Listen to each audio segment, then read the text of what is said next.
क्या हाल है सब लोग। चैनल में आपका स्वागत है। यहाँ हम एनिमे और मांगा की हर चीज पर बात करेंगे। रिव्यू, रैंकिंग और थोड़ी सी पागलपन भरी फैन थियोरीज। अगर आपको भी एनिमे उतना ही पसंद है जितना मुझे है, तो अभी सब्सक्राइब करो और हमारी टीम का हिस्सा बन जाओ। मैं एक प्रिमिटिव सोसाइटी में एक छोटे से पेड़ के रूप में रीइंकारनेट हुआ और हर दिन मुझे चिड़ियों के क्लोज रेंज अटैक्स झेलने पड़ते थे। लेकिन ऐसे ही हजारों साल बीत गए। इन हजारों सालों में मैं एक छोटे से पौधे से एक विशाल पेड़ बन गया था। मुझे लगा था कि मेरी जिंदगी पहले की तरह ही बोरिंग रहेगी, जब तक कि एक दिन मैंने एक प्रिमिटिव आदमी की जान नहीं बचाई। मैंने उस आदमी को बचाया था। 3 महीने और बीत गए और उस दिन अचानक एक आवाज से मेरी नींद खुली। मैंने देखा कि मेरे तने के नीचे जानवरों की खाल पहने हुए कई सारे आदमी और औरतें खड़े थे। मैं सोच ही रहा था कि ये लोग कहाँ से आए हैं। तभी मैंने उस आदमी को बाहर आते हुए देखा जिसकी मैंने जान बचाई थी। वो आदमी मेरे सामने आया और घुटनों के बल बैठ गया। उसने मुझ प्राचीन पेड़ को देखा और अपने मुंह से कुछ अजीब सी भाषा में बड़बड़ाने लगा। बोलते बोलते वो मेरे सामने सिर झुकाकर सजदा करने लगा और उसके पीछे खड़े लोग भी उसकी नकल करते हुए सिर झुकाने लगे। कुछ देर बाद उस आदमी ने बोलना बंद कर दिया, लेकिन वो अपने पीछे मौजूद लोगों के साथ जमीन पर घुटने टेके रहा और बहुत देर तक नहीं उठा। शुरुआत में मैं थोड़ा कंफ्यूज था, लेकिन कुछ देर बाद मुझे समझ में आ गया और मैंने अपने पत्तों को कंट्रोल करके सरसराहट की आवाज निकाली। जब उन्होंने ये आवाज सुनी तो वे जमीन से खड़े हो गए और खुशी से जोर जोर से चिल्लाने लगे। हालांकि मैं उनकी भाषा नहीं समझ पा रहा था, लेकिन इस खुशी भरे माहौल ने मुझे भी खुश कर दिया था। इसके बाद उस ग्रुप ने मेरे तने के पास अपना कैंप लगा लिया और वहीं रहने लगे। मैंने अपने तने के आसपास रहने वाले इन लोगों को ऑब्जर्व करना शुरू कर दिया। ऐसा लग रहा था कि वो आदमी जिसे मैंने बचाया था वही इस ग्रुप का लीडर था। वो अक्सर कुछ आदमियों को साथ लेकर शिकार पर जाता था और जब भी वे शिकार करके ट्राइब में लौटते, वो आदमी शिकार का दिल निकाल कर मेरे तने के सामने रख देता था। पहले तो मुझे समझ नहीं आया कि वो क्या कर रहा है, लेकिन बाद में मैं समझ गया कि शायद ये कोई सैक्रिफाइस की रस्म थी और शिकार का दिल एक ऑफरिंग था। शायद इन प्रिमिटिव लोगों के मन में शिकार का दिल सबसे कीमती चीज होती थी, इसीलिए वे इसे मुझ प्राचीन पेड़ को बलि चढ़ाते थे। सैक्रिफाइस के बाद भी वे दिल को वापस नहीं ले जाते थे और उसे पेड़ की जड़ों के पास ही छोड़ देते थे। मेरा तना बहुत स्पेशल था, कोई भी कीड़ा मकोड़ा इसके पास नहीं आता था, इसलिए समय के साथ वे दिल सूख जाते थे। मुझे ये सूखे हुए दिल देखने में कुछ खास अच्छे नहीं लगते थे, इसलिए मैंने अपनी जड़ों को ऊपर की तरफ बढ़ने के लिए कंट्रोल किया और आखिरकार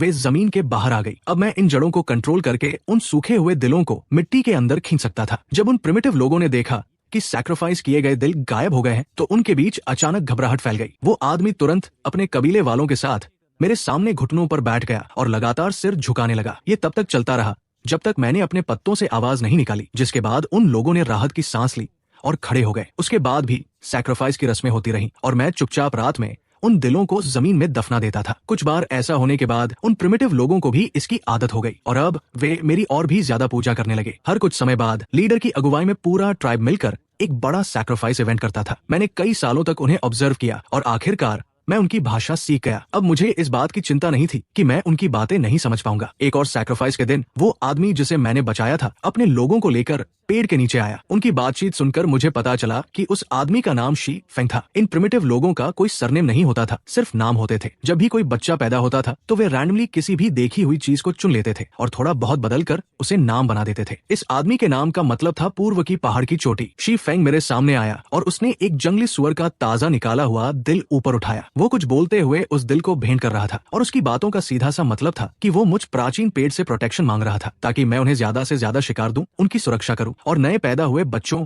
और कमजोर बुजुर्गों को सुरक्षित रखूं। ये सब सुनकर मैं हैरान रह गया। ये लोग सच में सारी जिम्मेदारियां मुझ पर ही डाल रहे थे। मुझे तो खुद नहीं पता था कि मेरे अंदर इतनी सारी पावर्स है, लेकिन हाँ, उनकी कुछ प्रार्थनाएं मैं पूरी कर सकता था, जैसे कि उन्हें बीमारियों से बचाना, क्योंकि मेरे पास पहले से ही कीड़ों को दूर भगाने की एबिलिटी थी। इसलिए मेरे नीचे रहने वाले ये लोग सच में बहुत कम बीमार पड़ते थे। देखते ही देखते 10 साल बीत गए और मेरे पेड़ के नीचे रहने वाला ट्राइब धीरे धीरे बड़ा होने लगा। शुरुआत में सिर्फ 30 लोग थे और अब वे बढ़कर लगभग 50 लोग हो गए थे। एक दिन शिकार पर गए हुए लोग अचानक जल्दी वापस आ गए, लेकिन वे अपने साथ कोई शिकार नहीं लाए थे, बल्कि शी फेंग को लाए थे। वो अब बूढ़ा हो चुका था और एक चीते के साथ हुई लड़ाई में उसने अपनी जान गंवा दी थी। ट्राइब के लोगों ने उसकी बॉडी को मेरे तने से थोड़ी दूर दफना दिया। शी फेंग के जाने के बाद ट्राइब का लीडर एक ज्यादा ताकतवर आदमी बन गया जिसका नाम हे म्यू था। हालांकि लीडर बदल गया था, लेकिन मेरी पूजा में कोई कमी नहीं आई, बल्कि अब ये और भी ज्यादा होने लगी थी। एक दिन सैक्रिफाइस के बाद मुझे अचानक लगा कि मेरे शरीर के अंदर कुछ एक्स्ट्रा आ गया है। ये कोई कीड़ा नहीं था जो मेरे तने में घुस गया हो, बल्कि एक नई तरह की पावर थी जिसे मैं कंट्रोल कर सकता था। ये पावर अभी बहुत कमजोर थी। मैं इसे कंट्रोल तो कर सकता था, लेकिन मुझे नहीं पता था कि इसका इस्तेमाल किस लिए किया जाए। मैंने कुछ देर तक इस पर रिसर्च किया, लेकिन कोई फायदा नहीं हुआ। अगली सैक्रिफाइस के के बाद मैंने देखा कि वो पावर थोड़ी और बढ़ गई है। क्या ये फेथ की पावर थी? मेरे दिमाग में ये बात आई। ये पावर सैक्रिफाइस के बाद मजबूत हो रही थी, तो शायद ये सच में वही पावर थी। मैंने अपनी रिसर्च जारी रखी और फिर मैं पूरी तरह से श्योर हो गया कि ये पावर फेथ से ही बनी है। बस मुझे नहीं पता था कि इस पावर का क्या करना है, क्योंकि मुझे सिखाने वाला कोई नहीं था और मुझे खुद ही सब कुछ फिगर आउट करना था। मैंने इस पावर को अपनी शाखाओं में डालकर देखने की कोशिश की कि इससे क्या होता है। जैसे ही पावर अंदर गई, मुझे निराशा हुई, क्योंकि कुछ भी नहीं हुआ। मेरे अंदर पावर भी बहुत ज्यादा नहीं थी, इसलिए वो जल्दी ही खत्म हो गई और मैंने फिलहाल कोशिश करना छोड़ दिया। कुछ समय बाद मेरे शरीर की पावर फिर से बढ़ गई, तो मैंने एक और बार ट्राई किया और इस बार मैंने पिछली बार से ज्यादा पावर डाली। धीरे धीरे मुझे कुछ बदलाव दिखाई देने लगे। जिस शाखा में मैंने पावर डाली थी, वो बाकी शाखाओं से थोड़ी अलग हो गई थी। उस शाखा के सिरे पर एक छोटा सा नोकीला हिस्सा निकल आया था। मुझे पक्का यकीन था कि ये कोई नॉर्मल कली नहीं थी। जैसे जैसे वो नोकीला हिस्सा बड़ा होने लगा, मुझे आखिरकार समझ आ गया कि वो क्या था। वो एक फूल की कली थी जो खिलने वाली थी। मैं हैरान रह गया। मैं इस पेड़ के रूप में पिछले कई सौ सालों से था, लेकिन मुझ पर कभी कोई फूल नहीं खिला था। मुझे लगा था कि मैं कभी फूल नहीं दे सकता, लेकिन अब ऐसा नहीं लग रहा था। मुझे इसमें इंटरेस्ट आने लगा और मैंने अपनी सारी फेथ की पावर को उस फूल की कली में डाल दिया। मैं देखना चाहता था कि ये कैसा फूल बनेगा और क्या फूल खिलने के बाद इसमें कोई फल भी आएगा। वो कली धीरे धीरे बड़ी होने लगी। मैंने उसे पत्तों के बीच छुपा दिया था, ताकि नीचे से देखने पर वो किसी को दिखाई न दे। और चूंकि वे प्रिमिटिव लोग कभी मेरे ऊपर नहीं चढ़ते थे, तो मुझे इसके पकड़े जाने का कोई डर नहीं था। एक साल बीत गया और इस पूरे समय मेरा सारा फोकस उसी फूल पर था। पूरे एक साल तक उसे पावर से सींचने के बाद मुझे लगा कि वो अब खिलने वाला है, और एक हल्की सी आवाज के साथ फूल आखिरकार खिल गया। वो एक साफ सफेद फूल था, जिसमें 5 पंखुड़ियां बीच के हिस्से के चारों ओर खिली हुई थी। फूल बहुत बड़ा नहीं था, बस एक अडल्ट इंसान की हथेली के बराबर था। इसके बिल्कुल सेंटर में एक हरे रंग का एम्ब्रियो था। मुझे लगा कि ये फूल सेल्फ पॉलिनेटिंग वैरायटी का होगा। फूल के खिलते ही एक बहुत ही गहरी खुशबू चारों तरफ फैल गई। पेड़ के नीचे बसा पूरा ट्राइब उस फूल की खुशबू से घिर गया था। सारे प्रिमिटिव लोग दौड़कर बाहर आ गए और कंफ्यूज्ड होकर चारों तरफ देखने लगे। साफ तौर पर उन्हें नहीं पता था कि क्या हो रहा है। हे म्यू भी बाहर भाग कर आया। एक लीडर होने के नाते शुरुआत में वो भी थोड़ा कंफ्यूज था, लेकिन अचानक उसने मुझ विशाल पेड़ की तरफ देखा। अगर आसपास कोई ऐसी चीज थी जो इतनी अच्छी खुशबू दे सकती थी, तो वो सिर्फ ये प्राचीन पेड़ ही हो सकता था, जो उनके ट्राइब की रक्षा कर रहा था। हे म्यू ने तुरंत अपने सभी लोगों को बुलाया और पूरे ट्राइब को लेकर पेड़ के नीचे दौड़ आया। वे सब एक साथ घुटनों के बल बैठ गए और मुझ प्राचीन पेड़ की पूजा करने लगे। उसी पल मुझे महसूस हुआ कि मेरे शरीर में बहुत सारी नई पावर आ गई है। ये पावर पिछली किसी भी सैक्रिफाइस से मिलने वाली पावर से कहीं ज्यादा थी। मैंने अंदाजा लगाया कि ये पावर शायद इस बात पर डिपेंड करती थी कि ये लोग मुझे लेकर कितने डिवोटेड हैं। जितनी ज्यादा गहरी श्रद्धा से वे पूजा करेंगे, मुझे उतनी ही ज्यादा पावर मिलेगी। इन प्रिमिटिव लोगों के मन में ये गहरी खुशबू इस प्राचीन पेड़ का एक नया चमत्कार थी। मैंने इस नई मिली पावर को वापस उस फूल में डाल दिया, जिससे वो खुशबू अचानक और भी ज्यादा गहरी हो गई और जमीन पर बैठे वे प्रिमिटिव लोग और भी ज्यादा भक्ति के साथ मेरी पूजा करने लगे। अचानक भीड़ में मौजूद एक बूढ़े आदमी ने हैरानी से अपने दोनों हाथ ऊपर उठाए। उसने देखा कि उसकी हथेलियां, जो पहले झुर्रियों से भरी हुई थी, अब धीरे धीरे लाल और स्वस्थ हो रही थी। सिर्फ यही नहीं, उसे महसूस हुआ कि उसकी फिजिकल स्ट्रेंथ भी धीरे धीरे वापस आ रही है और उसका कमजोर हो चुका शरीर फिर से जवान हो रहा है। जब उसे इस बात का एहसास हुआ, तो वो जोर से चिल्लाया, प्राचीन पेड़ का चमत्कार, प्राचीन पेड़ का चमत्कार। हे म्यू ने भी जल्दी ही इस बदलाव को नोटिस किया। उसने पेड़ के सामने अपना सिर झुकाया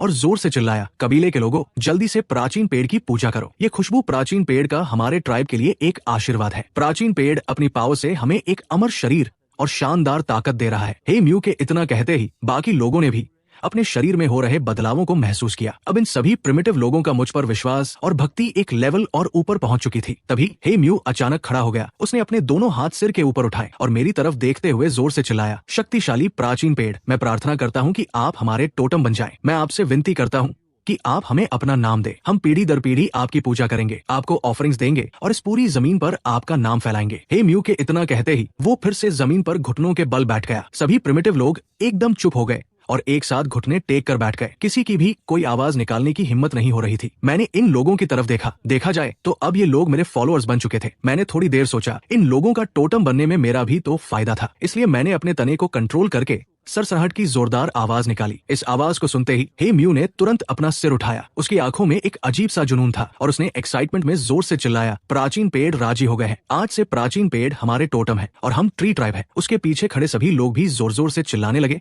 ट्री ट्राइब मुझे भी थोड़ी खुशी महसूस हुई। सैकड़ों सालों बाद आखिरकार मैंने थोड़ा नाम कमा लिया था। मैंने नई मिली पाव में से कुछ और हिस्सा फूल में डाल दिया, जिससे खुशबू की और भी लहरें फैलने लगी। मैं नीचे खड़े इन प्रिमिटिव लोगों में हो रहे बदलावों को भी देख रहा था। मेरे फूल की खुशबू के असर से इन सभी लोगों के शरीर में अलग अलग लेवल के बदलाव आए थे। बूढ़े थोड़े जवान हो गए थे, जवान लोग और ज्यादा ताकतवर हो गए थे। हालांकि बच्चों में कोई खास बदलाव नहीं दिख रहा था, लेकिन असल में उन पर भी असर पड़ा था। जब वे बड़े होंगे तो वे दूसरों के मुकाबले ज्यादा मजबूत, हेल्दी और होशियार होंगे। मैंने जल्दी ही फूल की खुशबू को फैलने से रोक लिया। मैं इन लोगों को यहाँ हमेशा के लिए रुकने नहीं दे सकता था, क्योंकि रोजमर्रा के काम भी तो जरूरी थे। जब सूरज ऊपर आया तो मैंने फूल को फिर से खोल दिया, लेकिन इस बार मैंने खुशबू को बस थोड़ा सा ही फैलने दिया। मैं इस बात का भी इंतजार कर रहा था कि ये फूल कब मुरझाएगा और इसमें से फल निकलेगा। मुझे इस बात की कोई चिंता नहीं थी कि इसमें फल नहीं आएगा, क्योंकि ये साफ था कि ये कोई नॉर्मल फूल नहीं था। इसे नेचर के रूल्स को फॉलो करने की कोई जरूरत नहीं थी। इसमें फल तो पक्का आएगा। लेकिन ठीक उसी समय मुझे दूर से आती हुई एक भिनभिनाहट की आवाज सुनाई दी, जो धीरे धीरे करीब आ रही थी। वो आवाज किसी उड़ते हुए मच्छर जैसी लग रही थी, जिससे मुझे काफी चिड़चिड़ाहट होने लगी। मैंने अनकॉन्शियसली आवाज की दिशा में अपने हाथ हिलाकर उसे भगाने की कोशिश की। मैं भूल गया था कि अब मेरे हाथ नहीं है, लेकिन मेरे हिलाने के रिएक्शन से मेरी एक शाखा हवा में लहरा गई। मुझे लगा जैसे मैंने किसी चीज को थप्पड़ मार दिया है। क्या ये सच में मच्छर था? लेकिन मुझे याद था कि मेरा शरीर तो कीड़ों को दूर भगा सकता था। फिर ये मच्छर मुझसे दूर जाने के बजाय मेरे इतने करीब कैसे आ गया? मैंने अपना सारा ध्यान उस दिशा में लगाया जहां मेरी शाखा टकराई थी। पहले तो मुझे कुछ नहीं दिखा, लेकिन जल्दी ही मैंने देखा कि एक पीली मधुमक्खी जमीन से लड़खड़ाते हुए उड़ी और फिर से डगमगाते हुए मेरी तरफ आने लगी। इस बार मैंने उसे थप्पड़ मारकर नहीं भगाया, बल्कि उसे धीरे धीरे अपने पास आते हुए देखा। वो मेरे पत्तों के बीच घुस गई और मेरे शरीर पर खिले उस फूल की तरफ उड़ने लगी। मुझे अचानक समझ आ गया कि ये मधुमक्खी मेरे खिले हुए फूल से अट्रैक्ट होकर यहाँ आई थी। मधुमक्खी सीधे फूल के पास जा बैठी और धीरे धीरे उसकी तरफ रेंगने लगी। उसकी हरकतों से ऐसा लग रहा था कि वो फूल का रस चूसने का प्लान बना रही थी। बिल्कुल नहीं। मैंने अपनी एक शाखा को कंट्रोल किया और धपाक से उस मधुमक्खी को जोरदार चाबुक मारकर दूर फेंक दिया। लेकिन एक चाबुक खाने के बाद भी वो मधुमक्खी हार नहीं मान रही थी और फिर से फूल की तरफ रेंगने लगी। मेरे लगातार शाखाओं से पीटने के बाद आखिरकार उस मधुमक्खी को होश आया। उसने कंफ्यूज होकर अपना सिर घुमाया। मैं कहा हूँ, हाँ, मुझे एक फूल की खुशबू आई थी और मैंने सोचा कि जाकर थोड़ा रस चूस लूं। सही कहा, फूल का रस। मधुमक्खी ने चारों तरफ देखा और तुरंत उस खिले हुए फूल को ढूंढ लिया। वो फिर से फूल की तरफ दौड़ पड़ी। मैं आ रही हूँ, छोटे फूल। मेरा दिमाग खराब हो गया और मुझे हार मानकर उसे फिर से एक बार चाबुक मारना पड़ा। इस बार वो मधुमक्खी आखिरकार शांत हो गई। उसने उस शाखा को देख लिया था जो उसे पीट रही थी। मुझे लगा था कि ये मधुमक्खी अब यहाँ से चली जाएगी, लेकिन इसके बजाय उसने तो यही अपना घर बसा लिया। ये बात मुझे समझ नहीं आई। क्या मेरे तने में कीड़ों को दूर भगाने की पावर नहीं थी? फिर ये मधुमक्खी यहाँ से क्यों नहीं भागी? या शायद इस भगाने वाली पावर की भी कोई लिमिट थी जो मुझे अभी तक समझ नहीं आई थी। मैंने भी उस मधुमक्खी को नहीं भगाया। अगर मैं चाहता तो बस अपनी एक शाखा को हिलाकर आसानी से उसे वहां से निकाल सकता था, लेकिन मुझे लगा कि ये मधुमक्खी कुछ अलग थी, इसलिए मैंने उसे अपने तने पर घर बनाने दिया। मधुमक्खी हर दिन बाहर उड़कर जाती थी और मेरा अंदाजा था कि वो खाने की तलाश में जाती होगी और रात को वापस आ जाती थी। हालांकि उसने मेरे तने पर अपना घर बना लिया था, लेकिन उसकी नजर अभी भी मेरे खिले हुए फूल पर ही थी। वो अलग अलग समय पर फूल के करीब आने की कोशिश करती थी, लेकिन हर बार मैं उसे पकड़ लेता था और अपनी शाखा से उसे पीटता था। कुछ समय बाद तो मुझे लगने लगा था कि कहीं इस मधुमक्खी को मार खाने का ही शौक तो नहीं है। एक महीना और बीत गया और मेरा खिला हुआ फूल आखिरकार मुरझा गया। उसकी 5 सफेद पंखुड़ियां नीचे गिर गई, लेकिन मैंने उन्हें अपनी शाखाओं से लपेट कर रख लिया। पंखुड़ियों के गिरने के बाद वहां सिर्फ एक हरे रंग का फल बचा था। हालांकि ये फल अभी अभी फूल से बाहर आया था, फिर भी इसका साइज एक आधी मुट्ठी के बराबर था। इस बात ने मुझे काफी एक्साइटेड कर दिया था। मुझे नहीं पता था कि पकने के बाद ये फल कैसा दिखेगा और इसमें किस तरह की पावर्स होंगी। आखिर इस फूल ने प्रिमिटिव लोगों के शरीर को ताकतवर बना दिया था, तो इससे निकलने वाला फल भी कोई कमजोर चीज तो नहीं होगा। वो मधुमक्खी अभी भी मेरे ऊपर ही रह रही थी। फूल के मुरझाने के बाद भी वो कभी कभी मेरे तने के चारों ओर ऐसे चक्कर लगाती थी मानो अपने इलाके में गश्त लगा रही हो। मैंने भी उसे कुछ नहीं कहा। एक दिन ट्री ट्राइब में अचानक एक जबरदस्त बहस छिड़ गई। लोगों के 2 गुट एक दूसरे के आमने सामने खड़े थे और दोनों ही गुट अपनी अपनी बात मनवाने की कोशिश कर रहे थे। हमें उन लोगों को भगा देना चाहिए। प्राचीन पेड़ सिर्फ हमारे ट्री ट्राइब का है, कोई और कबीला इस पर कब्जा करने के बारे में सोच भी नहीं सकता। बिल्कुल, हमें उन सबको मार डालना चाहिए। प्राचीन पेड़ सिर्फ हमारा है। दूसरे गुट की राय एकदम अलग थी। वे बस हमारे ट्राइब के पास से गुजर रहे हैं, उन्हें जाने दो। हम उन पर हमला क्यों करें? जब हम माइग्रेट होकर यहाँ आए थे तब हम भी दूसरे कबीलों के इलाकों से गुजरे थे, लेकिन उन्होंने हम पर कोई हमला नहीं किया। हमें ऐसा काम नहीं करना चाहिए। हम और वे एक जैसे नहीं हैं। जब हम दूसरे कबीलों के इलाकों से गुजरते थे तो तुरंत वहां से चले जाते थे, लेकिन इन लोगों ने हमारे इलाके में कैंप लगाने का फैसला किया है। वे पक्का इस जमीन पर कब्जा करना चाहते हैं। हमें उन्हें बाहर निकालना ही होगा। मैंने चुपके से उनकी बातें सुनी और समझ गया कि इन लोगों की बहस का कारण क्या था। हे म्यू इन दोनों लड़ते हुए गुटों के बीच शांति से बैठा था और कुछ नहीं बोल रहा था। इसीलिए दोनों गुट अभी भी लड़ रहे थे और हर कोई उसे अपने पक्ष में करने की कोशिश कर रहा था। ट्री ट्राइब के लीडर के तौर पर उसे बस किसी एक की बात माननी थी और ये मामला वही खत्म हो जाता। लीडर साहब, आपको क्या लगता है हमें क्या करना चाहिए? आखिरकार किसी ने उससे ये सवाल पूछ ही लिया, लेकिन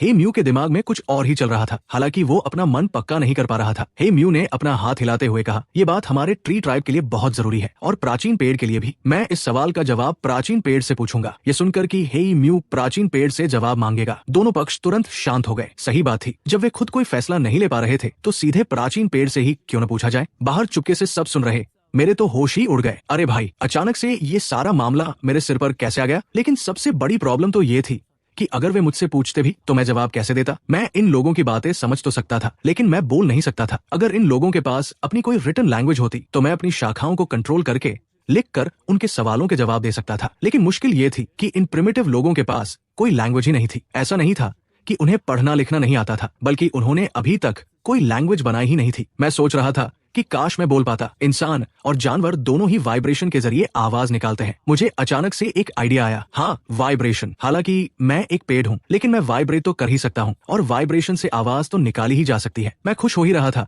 कि अचानक मुझे अपनी गलती का एहसास हुआ। नहीं, सिर्फ वाइब्रेशन से काम नहीं चलेगा। मैं ज्यादा से ज्यादा अपनी एक शाखा को कंट्रोल करके उसे अपने तने से टकरा सकता था, जिससे सिर्फ एक ठक ठक की आवाज आती। ये बात करने से कोसों दूर था। मैंने फिर से सोचना शुरू किया। इंसान बोलने के लिए गले और सांस की नली का इस्तेमाल करता है। मुझे याद था कि जब फेफड़ों की हवा वोकल कॉर्ड से होकर गुजरती है तो वोकल कॉर्ड्स के वाइब्रेट होने से एक खास आवाज निकलती है। मेरे पास वोकल कॉर्ड्स ही तो नहीं है, तो क्यों न मैं खुद ही बना लूं? ये सोचते ही मैंने कोशिश करनी शुरू कर दी। मैंने एक शाखा चुनी और उसे ग्रो करने लगा। मैंने थोड़ी सी फेथ की पावर इस्तेमाल की। इस एनर्जी को अच्छे से कंट्रोल करके मेरी शाखाएं बहुत तेजी से बढ़ सकती थी। मैं उसे पावर देते हुए उस शाखा की ग्रोथ को कंट्रोल कर रहा था ताकि वो मेरी यादों में मौजूद वोकल कॉर्ड्स जैसी शेप ले सके। इस प्रोसेस में शायद बहुत टाइम लगता, लेकिन मेरे पास टाइम ही टाइम था और फेथ की पावर का भी सपोर्ट था। शाखाओं के बढ़ने की स्पीड काफी तेज हो गई थी और सिर्फ कुछ ही मिनटों में मैंने एक बेसिक वोकल कॉर्ड का स्ट्रक्चर तैयार कर लिया। इसके बाद मैंने अपनी शाखाओं को कंट्रोल करके एक खाली कैविटी बनाई। ये कैविटी फेफड़ों का काम करने वाली थी, जो हवा को अंदर खींचकर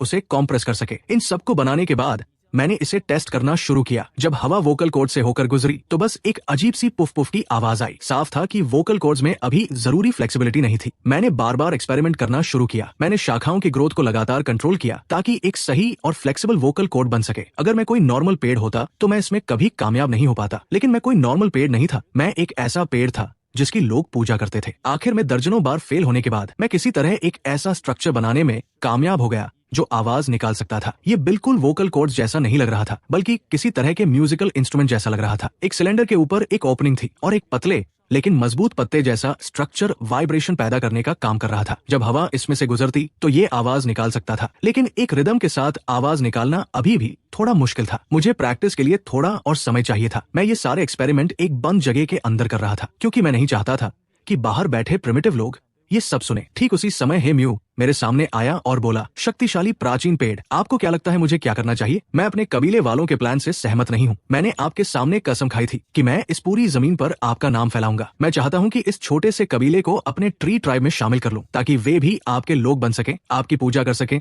और ऑफरिंग्स दे सके। ये सुनकर मैं चौंक गया। मैंने बिल्कुल नहीं सोचा था कि हे म्यू के दिमाग में ऐसा कुछ चल रहा होगा, लेकिन मुझे उसका ये आइडिया पसंद आया। अगर ज्यादा लोग मुझ पर फेथ रखेंगे तो मुझे और भी ज्यादा फेथ की पावर मिलेगी। बहुत बढ़िया लड़के, तुम्हारा आइडिया तो कमाल का है, लेकिन अब सवाल ये था कि मैं हे म्यू को जवाब कैसे दूं? मैंने थोड़ा सोचा और मुझे एक तरीका मिल गया। मैंने अपनी एक शाखा को कंट्रोल किया और उसे नीचे की तरफ बढ़ाया। उस शाखा पर कोई पत्ता नहीं था और उसका सिरा एकदम नुकीला था। जब हे म्यू ने उस शाखा को नीचे आते देखा तो वो डर के मारे तुरंत जमीन पर घुटनों के बल बैठ गया। उसने अपना सिर जमीन से टिका लिया और हिलने की भी हिम्मत नहीं कर पा रहा था। मुझे थोड़ा अजीब लगा, लेकिन मुझे जो करना था वो तो करना ही था। मैंने उस शाखा से उसके पैरों के पास की मिट्टी पर ड्राइंग बनाना शुरू कर दिया और जल्दी ही एक आसान सी ड्राइंग तैयार हो गई। हालांकि मेरी ड्राइंग बहुत अच्छी नहीं थी, लेकिन मैं जो समझाना चाहता था वो साफ समझ आ रहा था। मैंने देखा कि हे म्यू अभी भी जमीन पर पड़ा है, तो मैंने शाखा को कंट्रोल करके उसके सिर को हल्का सा छुआ। तब जाकर हे म्यू ने अपना सिर उठाया और मैंने शाखा से उसके सामने जमीन पर बनी ड्राइंग की तरफ इशारा किया। हे म्यू ने नीचे देखा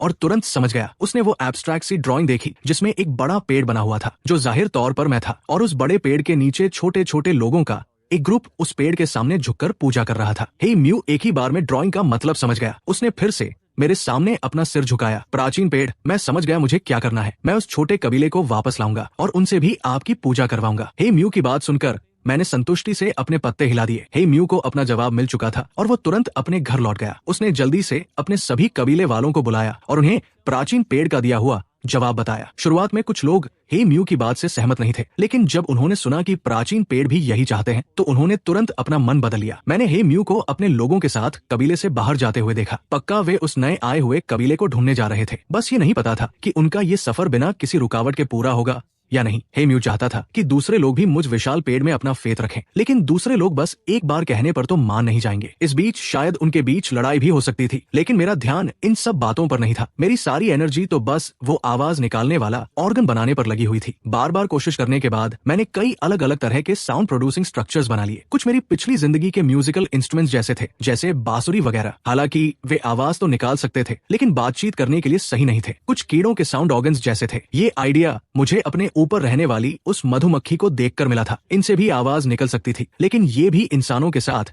कम्युनिकेट करने के लायक नहीं थे। आखिर में मैं एक ऐसा स्ट्रक्चर बनाने में कामयाब हो ही गया जो इंसानों की तरह बात कर सकता था। सैकड़ों बार प्रैक्टिस करने के बाद मैंने बोलने की स्किल को पूरी तरह से मास्टर कर लिया। इस प्रोसेस में मुझे पूरे 6 दिन लग गए। ये काम पूरा होने के बाद ही मुझे दूसरी चीजों पर ध्यान देने का समय मिला। मैंने ट्री ट्राइब की तरफ कुछ नजरें दौड़ाई, लेकिन मुझे हे म्यू कहीं नहीं दिखा। शायद वो अभी तक लौटा नहीं था। मैं भी बोर हो रहा था, तो मैंने चुपके से आवाज निकालने वाली एक शाखा को उस मधुमक्खी के पास खिसका दिया। अचानक मधुमक्खी की भिनभिनाहट जैसी एक आवाज आई, जिसने उस मधुमक्खी को एकदम से चौंका कर जगा दिया। वो घबराकर उड़ने लगी और चारों तरफ मंडराने लगी। ऐसा लग रहा था मानो वो ढूंढ रही हो कि आवाज कहाँ से आ रही है। उसे ऐसे इधर उधर उड़ते देखकर मैं चुपचाप हंसने लगा। ये बिल्कुल वैसा ही फील हो रहा था जैसे कोई कुत्ते या बिल्ली के साथ खेल रहा हो। बस फर्क इतना था कि मैं एक मधुमक्खी के साथ खेल रहा था। मुझे शक था कि ये कोई आम मधुमक्खी नहीं थी। ये हमेशा अकेले ही रहती थी। मैंने कभी इसके जैसी कोई दूसरी मधुमक्खी नहीं देखी थी और इस मधुमक्खी का साइज भी थोड़ा बड़ा था, लगभग एक अडल्ट इंसान की मुट्ठी के बराबर। एक नॉर्मल मधुमक्खी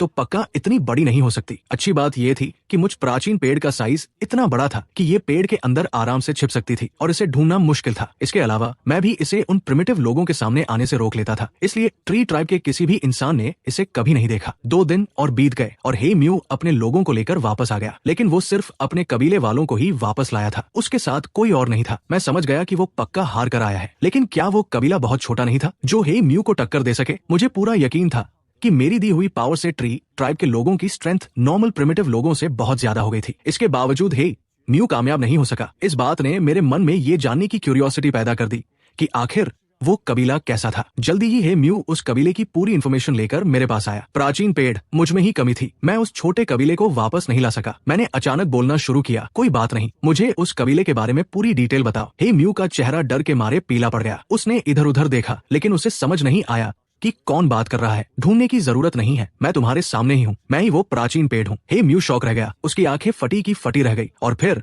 वो जमीन पर लेट गया। उसने डर और सम्मान से कांपते हुए कहा, प्राचीन पेड़, आप बोल सकते हैं। मेरे जवाब देने से पहले ही हे म्यू खुद से ही बड़बड़ाने लगा। मेरी ही गलती थी। प्राचीन पेड़ तो जाहिर है बोल ही सकते हैं। पक्का पहले हमारी भक्ति में कोई कमी रह गई थी। हम आपको खुश नहीं कर पाए थे, इसीलिए आपने हमसे बात नहीं की। मैं थोड़ा सुन्न रह गया। खैर छोड़ो, अब कौन समझाए। इस बात को अभी किसी को मत बताना और ट्री ट्राइब के बाकी लोगों को भी ये पता नहीं चलना चाहिए। तुम अभी बस मुझे उस दूसरे कबीले के बारे में सब कुछ बताओ। मैंने ऐसा इसलिए कहा क्योंकि मुझे डर था कि कहीं हे म्यू जोर जोर से चिल्लाकर पूरे ट्री ट्राइब को मेरी पूजा करने के लिए न बुला ले। हालांकि हर पूजा से मुझे बहुत सारी फेथ की पावर मिलती थी, लेकिन बार बार ये सब होना बहुत अनोइंग हो गया था। और वैसे भी बिना पूजा के भी मुझे फेथ की पावर मिलती ही रहती थी, बस उसके बनने की स्पीड थोड़ी कम होती थी। हे म्यू जमीन से उठा। उसके चेहरे पर एक बेवकूफों वाली मुस्कान थी। प्राचीन पेड़, ये तो बहुत बढ़िया है, आप बात कर सकते हैं। ये सच में बहुत अच्छा है। हाँ, तो मैंने अपने लोगों को लेकर उस छोटे कबीले पर हमला किया। उस कबीले में कुल मिलाकर 30 के करीब लोग हैं। अगर सिर्फ लोगों की गिनती की बात करें तो हमारे ट्री ट्राइब को उनसे डरने की कोई जरूरत नहीं है। तो फिर तुम हार कर कैसे आए? हे म्यू ने वजह बताई। भले ही उस कबीले में लोग कम हैं, लेकिन उनका भी एक टोटम है। टोटम? मैंने फिर से ये शब्द सुना। क्या इस दुनिया में टोटम का कोई खास मतलब है? वे किस टोटम में फेथ रखते हैं? हे म्यू ने जवाब दिया, उस कबीले का टोटम एक ब्लैक टर्टल है। वे माइग्रेट करते समय अपने टोटम को अपने साथ लेकर आए हैं। क्या टोटम को साथ भी ले जाया जा सकता है? मैंने चुपचाप इस जानकारी को याद रखा। अफसोस, मैं एक पेड़ हूँ और अपनी मर्जी से कहीं भी नहीं जा सकता। हे म्यू आगे बोला, मैं उस कबीले के लीडर से मिला। मैंने उनके सामने शर्त रखी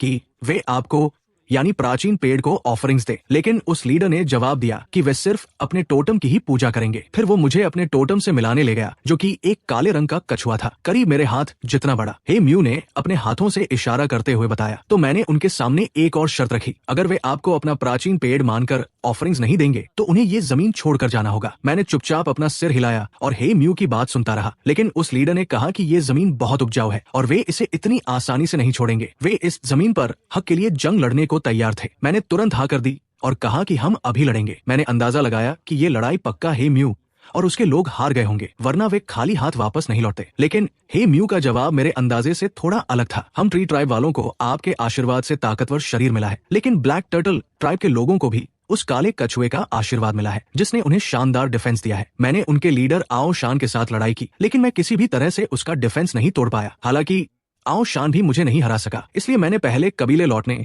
और आपसे मदद मांगने का फैसला किया। प्राचीन पेड़ हे म्यू अपनी बात खत्म करके मेरी तरफ उम्मीद भरी नजरों से देखने लगा। साफ लग रहा था कि वो चाहता था कि मैं उसे और पावर दूं। इस बात ने मुझे थोड़ी मुश्किल में डाल दिया। सच कहूं तो मैंने कभी इस बात पर रिसर्च नहीं की थी कि पावर कैसे दी जाती है और मैं उसे किस तरह की पावर देता। मेरे अंदर सिर्फ फेथ की पावर थी, लेकिन मैंने इसका इस्तेमाल सिर्फ एक फूल उगाने और अपनी शाखाओं को बढ़ाने के लिए किया था। उस फूल से अभी अभी एक फल निकला था और वो फल भी अभी पका नहीं था। फूल के बारे में सोचते ही मुझे अचानक एक चीज याद आई। पिछली बार जब वो फूल मुरझा गया था तो मैंने उसकी 5 पंखुड़ियां संभाल कर रख ली थी। मैंने तुरंत जाकर उन 5 पंखुड़ियों को चेक किया। फूल को मुरझाए हुए कई महीने बीत चुके थे, लेकिन जब मैंने देखा तो वे 5 पंखुड़ियां अभी भी एकदम ताजी लग रही थी। शायद ये चीज कुछ काम आ जाए। मैंने एक शाखा से एक पंखुड़ी को लपेटा और उसे हे म्यू के सामने ले गया। इस पंखुड़ी को खा लो। मैंने उससे कोशिश करके देखो जैसी फालतू बातें नहीं कही। आखिर मैं एक प्राचीन पेड़ था। अगर मैं ऐसी बातें कहता तो क्या ये मेरे स्टेटस के खिलाफ नहीं होता? मुझे बिल्कुल भी ऐसे लफ्ज नहीं बोलने थे जिनमें कॉन्फिडेंस की कमी हो। मेरी बात सुनकर हे म्यू की सांसें तेज हो गई। उसने बहुत ही सावधानी से उस पंखुड़ी को लिया और बिना एक पल सोचे उसे अपने मुंह में डाल लिया। पंखुड़ी को मुंह में डालते ही हे म्यू की आंखें फटी की फटी रह गई। फिर वो तने के सामने बैठ गया और पंखुड़ी के अंदर मौजूद एनर्जी को एब्जॉर्ब करने लगा। उस फूल को मैंने अपनी बहुत सारी फेथ की पावर से सींचा था। वो कोई मामूली चीज नहीं थी। हे म्यू आंखें बंद किए बैठा था। उसे बस ऐसा लग रहा था मानो उसके हाथ पैरों में लगातार पावर भर रही हो। ये फीलिंग वैसी ही थी जैसी उसे तब महसूस हुई थी जब उसने फूल की खुशबू सूंघी थी, लेकिन ये उससे कहीं ज्यादा स्ट्रॉन्ग थी। हे म्यू को जल्दी ही उस फूल की खुशबू की याद आ गई। क्या ये उसी खुशबूदार फूल की पंखुड़ी है? हे म्यू अंदर ही अंदर इतना इमोशन हो गया कि उसकी आंखों से आंसू छलक पड़े। प्राचीन पेड़ उस पर कितने मेहरबान थे। उन्होंने उसे इतनी कीमती चीज दे दी थी। तभी अचानक मेरे शरीर में भारी मात्रा में फेथ की पावर आ गई। ये अमाउंट लगभग उतना ही था जितना ट्री ट्राइब के एक सैक्रिफाइस इवेंट से मिलता था। मैंने पेड़ के नीचे बैठे हे म्यू को देखा। मुझे लगा कि ये फेथ की पावर पक्का इसी के अंदर से आ रही है। अगर फेथ के लेवल्स बनाए जाए तो हे म्यू पक्का एक कट्टर फॉलोअर माना जाएगा। हे म्यू को धीरे धीरे लगने लगा कि उसके शरीर में कुछ नया आ गया है। उसे नहीं पता था कि वो क्या चीज थी, लेकिन उसे महसूस हो रहा था कि वो उसके पूरे शरीर में दौड़ रही है और हर एक चक्कर के साथ हे म्यू को ऐसा लग रहा था कि वो और ज्यादा ताकतवर होता जा रहा है। और मेरा एक्सपीरियंस तो इससे भी ज्यादा गहरा था। मुझे अचानक महसूस हुआ कि मेरे सामने बैठे हैं म्यू और मेरे बीच जैसे कोई ब्लड कनेक्शन जुड़ गया हो। ये कोई वहम नहीं था, ये सच में वैसी ही फीलिंग थी। ऐसा लग रहा था मानो हे म्यू मेरी कोई शाखा हो, लेकिन शाखा से अलग भी। मैं बस उसे महसूस कर सकता था, लेकिन उसे कंट्रोल नहीं कर सकता था। तभी हे म्यू ने अपनी आंखें खोली और झटके से खड़ा हो गया। उसने आसमान की तरफ देखकर इतनी जोर से दहाड़ मारी कि मैं डर के मारे कांप उठा और मेरे पूरे पेड़ के पत्तों से सरसराहट की आवाज आने लगी। उसके बाद मैंने देखा कि हे म्यू के शरीर के चारों ओर एक हल्के हरे रंग की धुंध छा गई थी। उस धुंध ने उसके पूरे शरीर को घेर लिया था और धीरे धीरे उसके शरीर पर एक बड़े पेड़ का रूप ले रही थी। ये पेड़ मेरे विशाल शरीर से काफी मिलता जुलता था। दहाड़ने के बाद हे म्यू ने खुद भी अपने शरीर में आए इस बदलाव को नोटिस किया। तभी ट्री ट्राइब के सभी लोग उसकी आवाज सुनकर बाहर दौड़ आए। वे लकड़ी के डंडों और पत्थर के भालों जैसे हथियारों के साथ प्राचीन पेड़ के पास दौड़े चले आए और वहां आकर उन्होंने हे म्यू को देखा, जिसके शरीर से हरी रोशनी निकल रही थी। लीडर, ये आपको क्या हो गया है? हे म्यू ने अपनी मुट्ठियां भींची। उसे बस अपने अंदर पावर का समंदर महसूस हो रहा था। हे म्यू जोर जोर से हंसने लगा, फिर अपनी हंसी रोककर मेरे सामने घुटनों के बल बैठ गया। मुझे ये शक्ति देने के लिए आपका बहुत बहुत धन्यवाद प्राचीन पेड़। मैं ब्लैक टर्टल ट्राइब को पक्का हरा कर उन्हें यहाँ वापस लाऊंगा। तब जाकर लोगों को समझ में आया कि ये सब मेरी वजह से हुआ है। ट्री ट्राइब के सभी लोग प्राचीन पेड़ की तरफ मुड़े, लेकिन मैं अब उन्हें कोई और पंखुड़ी देने वाला नहीं था। मेरे पास सिर्फ 4 ही पंखुड़ियां बची थी। जहां तक बात फिर से फूल उगाने की थी, तो मेरा अभी ऐसा कोई इरादा नहीं था। सच कहूँ तो उस पंखुड़ी का असर मेरी उम्मीदों से कहीं ज्यादा था। मैंने हे म्यू के अंदर जागी उस पावर को ब्लड लाइन पावर का नाम दिया। ये पावर मुझे उसके साथ एक ब्लड कनेक्शन का एहसास कराती थी, इसलिए मुझे ये नाम बिल्कुल सही लगा। हे म्यू अपने लोगों के साथ एक बार फिर निकल पड़ा था। इस बार वो ब्लैक टर्टल ट्राइब के लीडर को हराकर उन्हें पूरी तरह से सरेंडर करवाना चाहता था। हे म्यू के ट्री ट्राइब से दूर जाने के बाद भी मुझे महसूस हुआ कि मैं उसकी लोकेशन को थोड़ा बहुत ट्रैक कर सकता था। शायद ये भी ब्लड लाइन पावर का ही कमाल था। जा मुझे एक आवाज सुनाई दी। मैं समझ गया कि खाने की तलाश में गई वो मधुमक्खी वापस आ गई थी। जब वो मेरे तने पर उतरी तब मैंने देखा कि उसकी हालत कुछ ठीक नहीं थी। उसके शरीर पर किसी अनजान जीव का खून लगा हुआ था और उसका एक पैर लटक रहा था, शायद टूट गया था। ऐसा लग रहा था जैसे उसकी किसी और जीव से लड़ाई हुई थी और उसे गहरी चोटें आई थी। वो रेंगती हुई उस जगह पर गई जहाँ एक शाखा मेरे बड़े तने से जुड़ी हुई थी और वहाँ सिकुड़ कर लेट गई। मुझे लगा कि वो कुछ देर आराम करने के बाद ठीक हो जाएगी, लेकिन अगले दिन भी वो मधुमक्खी उसी जगह पर बिना हिले डुले पड़ी रही। ऐसा लग रहा था जैसे वो मर चुकी हो। मैंने अपनी एक शाखा आगे बढ़ाई ताकि उसे पेड़ के नीचे दफना सकूं। आखिर उसने इतने लंबे समय तक मेरा साथ दिया था और मैं उसे पहले ही अपना दोस्त मान चुका था। लेकिन जैसे ही मेरी शाखा ने उस मधुमक्खी के शरीर को छुआ, उसका एक पैर हल्का सा कांप उठा। उसने बड़ी मुश्किल से अपना सिर उठाया और अपनी तरफ आती उस शाखा को देखा। मुझे अचानक उसके इमोशंस फील होने लगे। वो मुझसे मदद मांग रही थी। वो कह रही थी कि वो इस तरह मरना नहीं चाहती, वो अभी और जीना चाहती है। अगर मैं उसे बचा लूं तो वो मेरे लिए कुछ भी करने को तैयार थी। मैंने बिना सोचे हाँ कर दी, लेकिन उसे बचाना कैसे था, ये मेरे लिए एक नई मुश्किल बन गई। मेरे पास किसी की जान बचाने का कोई तरीका नहीं था। बस ट्राई करने के इरादे से मैंने अपने शरीर की फेथ की पावर को शाखाओं के जरिए मधुमक्खी के अंदर डाल दिया। वो पावर बड़ी आसानी से मधुमक्खी के शरीर में चली गई, लेकिन उसका कोई असर नहीं हुआ। उसकी हालत अभी भी मरने जैसी ही थी। ऐसा लग रहा था कि फेथ की पावर काम नहीं कर रही थी। तो मैं कोई और तरीका सोचने लगा। मुझे अपने उगाए हुए उस फूल की याद आई। उस फूल की खुशबू से लोग फिर से जवान हो गए थे। शायद वो चोट भी ठीक कर सकती थी। मैंने अपनी फेथ की पावर का इस्तेमाल करके एक बहुत ही छोटी सी कली उगाई जो बस किसी के आधे नाखून के बराबर थी। चूंकि फूल बहुत छोटा था इसलिए मुझे ज्यादा मेहनत नहीं करनी पड़ी और बहुत कम फेथ की पावर में ही वो खिल गया। उस फूल से एक हल्की सी खुशबू बाहर आई। उस खुशबू को सूंघने के बाद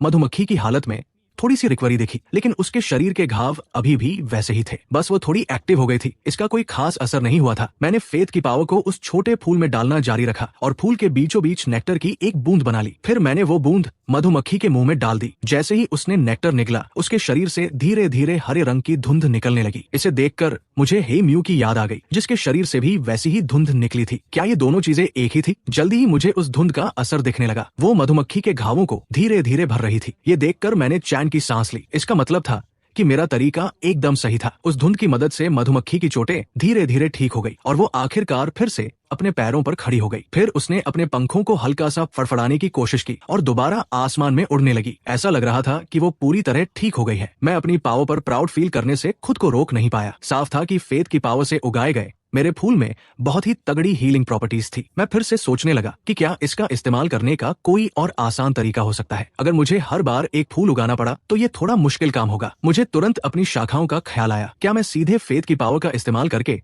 कोई हीलिंग इफेक्ट वाली शाखा बना सकता हूँ? मैंने तुरंत ट्राई करना शुरू कर दिया। जल्दी ही एक बिना पत्तों वाली शाखा के सिरे पर हरे रंग की लिक्विड की एक बूंद निकल आई। मैंने मधुमक्खी को एक शाखा पर आराम करते हुए देखा तो उसे अपने पास बुलाया ताकि उस पर एक्सपेरिमेंट कर सकूं। मैंने वो लिक्विड मधुमक्खी को खिला दिया। इसे खाने के बाद उसके शरीर से सच में वैसी ही धुंध निकलने लगी। साफ था कि शाखा के उस रस का असर नेक्टर जैसा ही था। अपना जवाब पाकर मैं खुशी से उछल पड़ा। ये एबिलिटी मैंने खुद डेवलप की थी। अब मैं एक हीलर की तरह काम कर सकता था, लोगों की जान बचाने वाला एक महान पेड़। अपनी एक्साइटमेंट के बाद मैंने नोटिस किया कि मेरा और मधुमक्खी का कनेक्शन और भी गहरा हो गया था। ये फीलिंग हे म्यू के साथ होने वाले ब्लड लाइन कनेक्शन से अलग थी। मैंने पाया कि मैं उस मधुमक्खी के साथ टेलीपैथी के जरिए बात कर सकता था। हालांकि मधुमक्खी बोल नहीं सकती थी और हमेशा बस भिनभिनाती रहती थी, लेकिन मैं उसका मतलब समझ जाता था। बढ़िया, आज से तुम मेरे अंडर काम करोगी। तुम्हारा काम होगा आसपास की सिक्योरिटी और पेट्रोलिंग देखना। जा जा जा। जो हुक्म। प्राचीन पेड़। मुझे प्राचीन पेड़ मत बुलाओ। आज से मुझे बॉस बुलाना। बॉस, शायद तुम्हारा कोई नाम नहीं है। आज से तुम्हारा नाम जिन फेंग होगा। कमाल है, मेरा भी एक नाम है। आज से मैं जिन फेंग हूँ। मैंने उस छोटी मधुमक्खी को एक नाम दिया और उसे अपना सबॉर्डिनेट बना लिया। जिन फेंग, तुम्हारे पास क्या स्किल्स है? बॉस, मुझे बस चीजों को चबाना आता है। मेरे जबड़े बहुत स्ट्रांग हैं। मैं बहुत सारी चीजों को काट सकता हूँ। ये कोई खास स्किल तो नहीं लगी। मैंने सोचा इस तरह तो काम नहीं चलेगा। जिन फेंग, वो पेड़ का रस खाने के बाद क्या तुम्हें अपने अंदर कोई अजीब सी पावर महसूस हुई? मैं देखना चाहता था कि क्या मैं जिन फेंग को भी ब्लड लाइन पावर सिखा सकता हूँ। इससे शायद वह भी लड़ने के काबिल हो जाए। जिन फेंग ने शांत होकर उसे महसूस करने की कोशिश की और थोड़ी ही देर में उसके शरीर से हल्की हरी धुंध निकलने लगी। ये देखकर मैंने संतुष्टि से अपना सिर हिलाया। बहुत बढ़िया, इसका मतलब है कि इसके अंदर भी ब्लड लाइन पावर मौजूद है। लेकिन कुछ ही देर बाद वो हरी धुंध फीकी पड़ने लगी और उसकी जगह एक पीली धुंध ने ले ली। ये बात मेरे लिए बिल्कुल अनएक्सपेक्टेड थी। ऐसा लग रहा था कि जिन फेंग के पास अपना खुद का टैलेंट भी था। मैं साफ देख सकता था कि वो पीली धुंध भी एक तरह की ब्लड लाइन पावर ही थी, लेकिन ये वो पावर नहीं थी जो मैंने उसे दी थी। ये पावर तो जिन फेंग के अंदर से ही अवेकन हुई थी। आखिरकार जिन फेंग का पूरा शरीर उस पीली धुंध से घिर गया और वो धुंध एक बड़ी मधुमक्खी का रूप ले रही थी। जिन फेंग ने अपनी आंखें खोली और अपने शरीर के चारों तरफ फैली उस धुंध और उस बड़ी मधुमक्खी के धुंधले रूप को देखा। वो खुद भी हैरान था। बॉस, ये क्या है? मैंने उसे समझाया। इस पावर को ब्लड लाइन पावर कहते हैं और ये तुम्हारे ही शरीर से पैदा हुई है। जहाँ तक बात है कि ये क्या कर सकती है, तो वो तुम्हें खुद ही पता लगाना होगा। जिन फेंग ने कंफ्यूजन में सिर हिलाया। उसे आधी बात समझ आई थी और आधी नहीं। मैं भी उसे इससे ज्यादा कुछ नहीं सिखा सकता था। आखिर मुझे खुद भी ब्लड लाइन पावर के बारे में अभी अभी पता चला था। लेकिन जो बात मुझे सबसे ज्यादा हैरान कर रही थी वो ये थी कि जिन फेंग अपनी खुद की ब्लड लाइन पावर को कैसे अवेकन कर पाया, जबकि हे म्यू ऐसा नहीं कर पाया था। हे म्यू के शरीर पर तो साफ साफ मेरे बड़े पेड़ का ही रूप दिखा था, लेकिन जिन फेंग के आसपास तो उसकी खुद की मधुमक्खी जैसी शेप बनी थी। मैं फिलहाल यही अंदाजा लगा सकता था कि शायद इंसानों का शरीर थोड़ा अलग होता है। मुझे इस पर अभी और रिसर्च करने की जरूरत थी। जिन फेंग ने अपनी पावर वापस अंदर खींच ली। बॉस, मैं थोड़ी देर के लिए बाहर जाना चाहता हूँ। मैंने पूछा, खाने की तलाश में जा रहे हो? जाओ, अब से तुम पहले की तरह ही रहना। जब भी मुझे तुम्हारी जरूरत होगी मैं तुम्हें बुला लूंगा। जिन फेंग भिनभिनाते हुए उड़ा। बॉस, दरअसल मैं बदला लेने जाना चाहता हूँ। कल जब मैं खाने की तलाश में था तो मुझे एक सांप मिला था। वो मेरा खाना छीनना चाहता था तो मेरी उससे लड़ाई हो गई और मैं हार गया। ये सुनकर मैं चौंक गया। एक मिनट, तुम एक सांप के साथ खाने के लिए लड़ रहे थे? तुम रोज खाते क्या हो? जिन फेंग ने कहा, मैं बहुत कुछ खाता हूँ, जैसे नेक्टर, फल, कीड़े मकोड़े, मुझे जो भी मिल जाए मैं खा लेता हूँ। क्या बात है, मुझे लगा था कि ये बस फूलों का रस पीने वाली एक छोटी सी मधुमक्खी है। मुझे नहीं पता था कि ये मीट भी खाती है। हालांकि गोश्त खाने वाली मधुमक्खियां सच में होती है, जैसे ततैया, हॉर्नेट और किलर बीज भी कीड़े खाती है। मुझे समझ आ गया कि मैंने जिन फेंग को समझने में गलती कर दी थी, लेकिन बात बस इतनी ही थी। मैंने जिन फेंग को सावधान रहने के लिए कहा। आखिर उसका दुश्मन एक सांप था। एक मधुमक्खी के लिए उससे निपटना पक्का मुश्किल होगा और वैसे भी एक दिन बीत चुका है। वो सांप अब तक वहाँ से भाग गया होगा। लेकिन जिन फेंग ने कहा, बॉस, वो कहीं नहीं भागेगा। वहाँ एक बहुत बड़ा कबीला है और वहाँ के लोग सांप पालते हैं। वो सांप भी उन्हीं में से किसी एक ने पाला हुआ था। एक और कबीला। मैं तुरंत जिन फेंग की बातों में छुपी इन्फॉर्मेशन समझ गया। ये बहुत ही जरूरी खबर थी। मैंने थोड़ी देर सोचा और जिन फेंग को ऑर्डर दिया। जिन फेंग, अभी अपना बदला रहने दो। मैं चाहता हूँ कि तुम एक काम करो। तुम उस सांप पालने वाले कबीले में जाओ और उनकी सारी डिटेल्स पता करो, जैसे कि उनके कबीले में कितने लोग हैं, उनका टोटम क्या है, ये सब पता करके मुझे बताओ। ऐसा करना पहले से तैयारी रखने जैसा था। जैसे जैसे ट्री ट्राइब धीरे धीरे तरक्की करेगा, उसे आसपास के दूसरे कबीलों से तो डील करना ही पड़ेगा। ऐसे में दूसरों की इन्फॉर्मेशन पहले से होना बहुत जरूरी था। चाहे उस कबीले से दोस्ती हो या दुश्मनी, अगर मेरे पास खबर होगी तो मैं सिचुएशन को कंट्रोल कर पाऊंगा। जिन फेंग वहाँ से उड़ गया। मैं उसे उस दिशा में जाते हुए देख रहा था जिधर वो गायब हुआ। मेरा अंदाजा था कि वो सांप पालने वाला कबीला ट्री ट्राइब से काफी दूर होगा। अब मेरा तना करीब 50 मीटर ऊंचा हो चुका था, इसलिए मेरी नजर दूर दूर तक जाती थी। लेकिन मुझे अपनी नजर में कोई और कबीला दिखाई नहीं दिया। जहाँ तक बात ब्लैक टर्टल ट्राइब की दिशा की थी, वहाँ एक पहाड़ मेरे विजन को ब्लॉक कर रहा था। उस पहाड़ के ठीक बगल से एक छोटी सी नदी बहती थी और ब्लैक टर्टल ट्राइब ने उसी नदी के किनारे अपना घर बसाने का फैसला किया था। मुझे याद था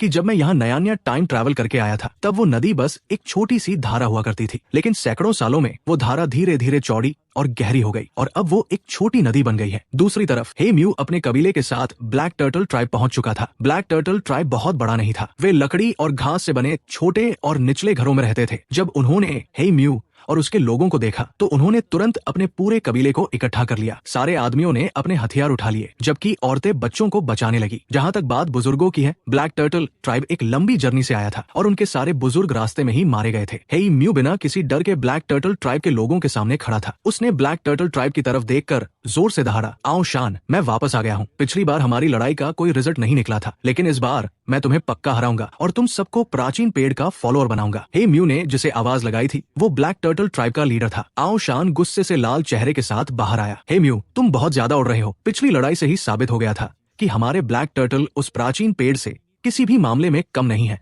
जिसकी तुम बात करते हो। हम अपने ब्लैक टर्टल की पूजा करना कभी नहीं छोड़ेंगे। हे म्यू ने एक ठंडी आवाज में गुर्राते हुए कहा, पिछली बार बस एक इत्तेफाक था, आओ इस बार मैं तुम्हें दिखाऊंगा कि प्राचीन पेड़ की असली ताकत क्या है। दोनों ने एक दूसरे को घूरा। ट्री ट्राइब और ब्लैक टर्टल ट्राइब के लोगों ने मिलकर एक गोल दायरा बना लिया जो उनके बीच की लड़ाई का मैदान बन गया। दोनों के हाथों में पत्थर के भाले थे और वे मैदान के बीच खड़े होकर एक दूसरे को घूर रहे थे। आओ शान ने जोर से दहाड़ते हुए पहले हमला कर दिया। हे म्यू ने भी एक कदम आगे बढ़ाया और उस पर झपट पड़ा। हवा में दोनों के भाले आपस में टकराए। दोनों एक एक कदम पीछे हटे, लेकिन तुरंत फिर से आगे बढ़कर एक दूसरे पर हमला करने लगे। दोनों लगातार एक दूसरे पर वार कर रहे थे। मैदान में कोई किसी से कम नहीं लग रहा था। हे म्यू की फिजिकल स्ट्रेंथ बहुत ही शानदार थी। लंबे समय तक लड़ने के बाद भी उसके चेहरे पर जरा सी भी थकान नहीं थी। वहीं दूसरी तरफ आओ शान धीरे धीरे कमजोर पड़ने लगा था, लेकिन उसका पूरा शरीर कछुए के खोल की तरह सख्त था। जब हे म्यू का भाला उसके हाथ को छीलते हुए निकलता तो वो बस एक हल्का सा निशान ही छोड़ पाता। भले ही आओ शान कमजोर पड़ रहा था, लेकिन वो अपने सख्त शरीर के दम पर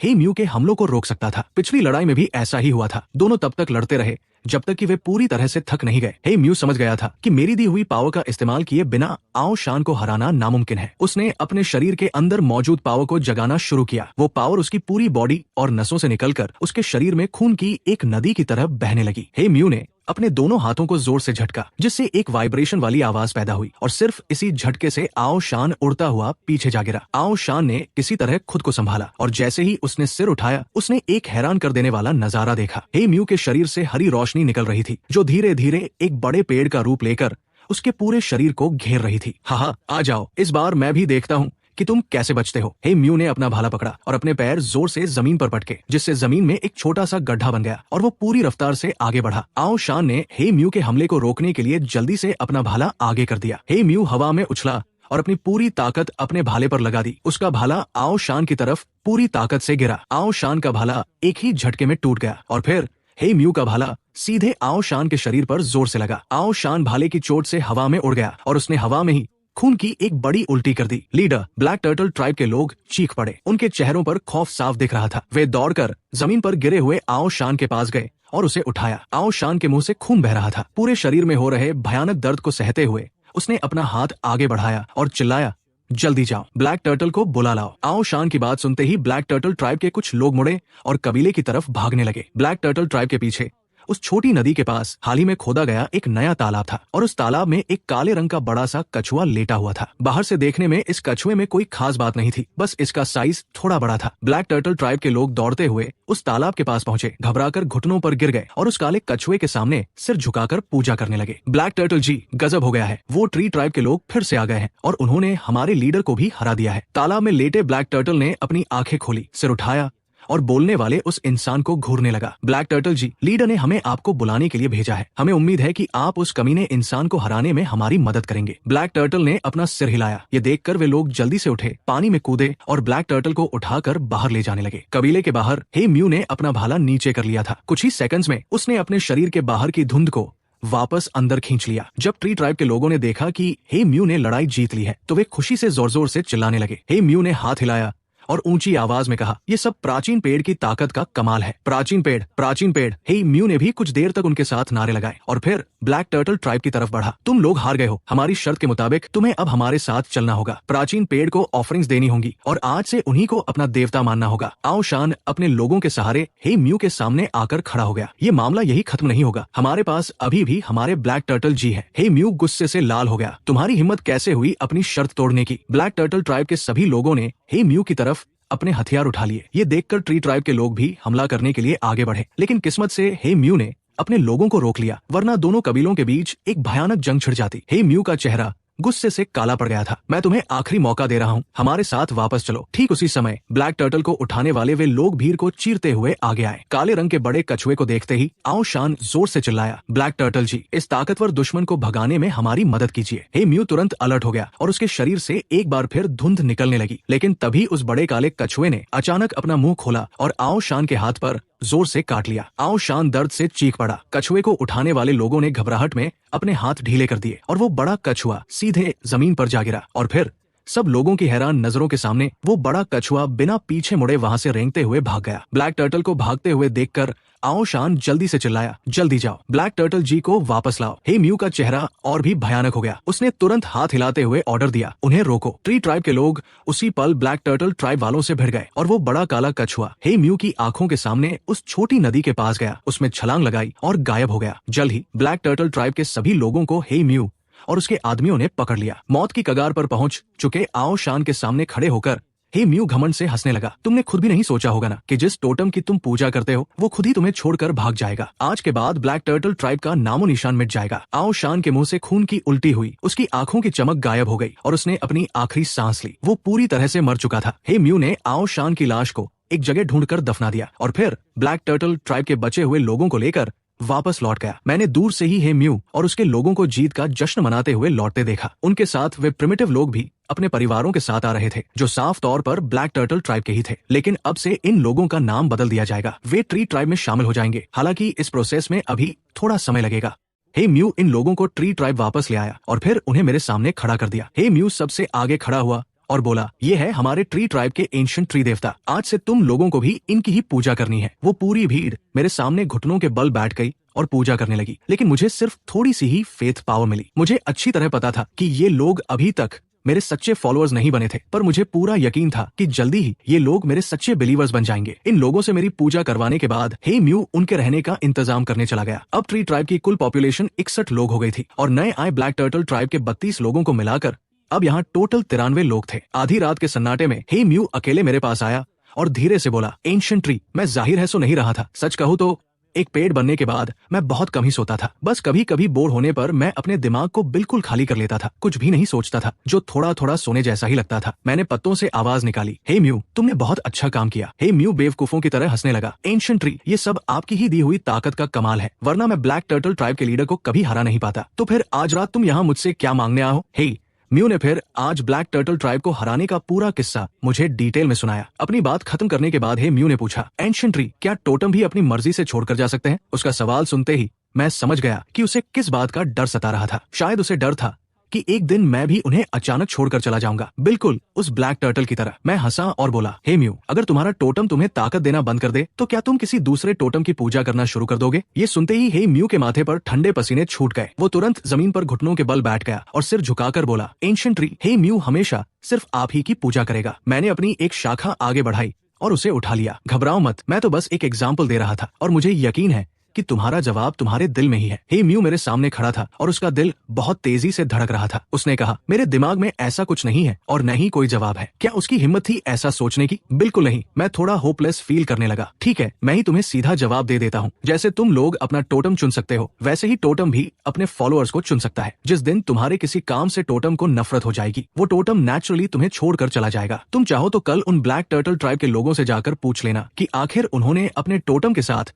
ऐसा क्या किया था। हे म्यू ने जल्दी से सिर हिलाया और बोला, एंशिएंट ट्री, मैं अभी जाता हूँ। मेरी ये बातें असल में मेरा अपना अंदाजा ही थी, लेकिन मुझे लग रहा था कि सच्चाई भी कुछ ऐसी ही होगी। हे म्यू वहाँ से निकलने ही वाला था कि मैंने उसे जल्दी से रोका। हे म्यू, अब कल ही जाना, अभी आधी रात हो रही है और सब सो रहे हैं। हे म्यू ने लगातार सिर हिलाया और बोला, ठीक है एंशिएंट ट्री, आप भी आराम करें। ये बोलकर हे म्यू वहाँ से इतनी तेजी से भागा जैसे अपनी जान बचाकर भाग रहा हो। मैंने खुद से बड़बड़ाते हुए कहा, क्या मैं सच में इतना डरावना हूँ? मैं तो बस एक पेड़ ही हूँ। खैर, मैंने इस बारे में ज्यादा सोचना जरूरी नहीं समझा। मैंने अपना सिर उठाकर आसमान की तरफ देखा। इस दुनिया का आसमान बहुत ही साफ था, जहाँ सूरज भी था और चांद भी। लेकिन अगर कोई ध्यान से देखे तो पता चलेगा कि यहाँ के सूरज और चांद दोनों ही बहुत छोटे थे और कुछ अजीब से जैसे असली न हो। रात के वक्त आसमान में चांद के अलावा और कोई तारे नहीं दिखते थे। जाहिर है ये अजीब बातें सिर्फ मैं ही नोटिस कर सकता था, क्योंकि मैं इससे पहले एक दूसरी दुनिया में रह चुका था। यहाँ के इन प्रिमिटिव लोगों के लिए, जिन्होंने बचपन से ही इस सूरज और चांद को देखा था, उनकी नजरों में यही सब बिल्कुल नॉर्मल था। मैंने दोबारा अपनी नजर जमीन पर डाली। ट्री ट्राइब के लोग गहरी नींद में सो रहे थे और नए आए ब्लैक टर्टल ट्राइब की तरफ से भी खर्राटों की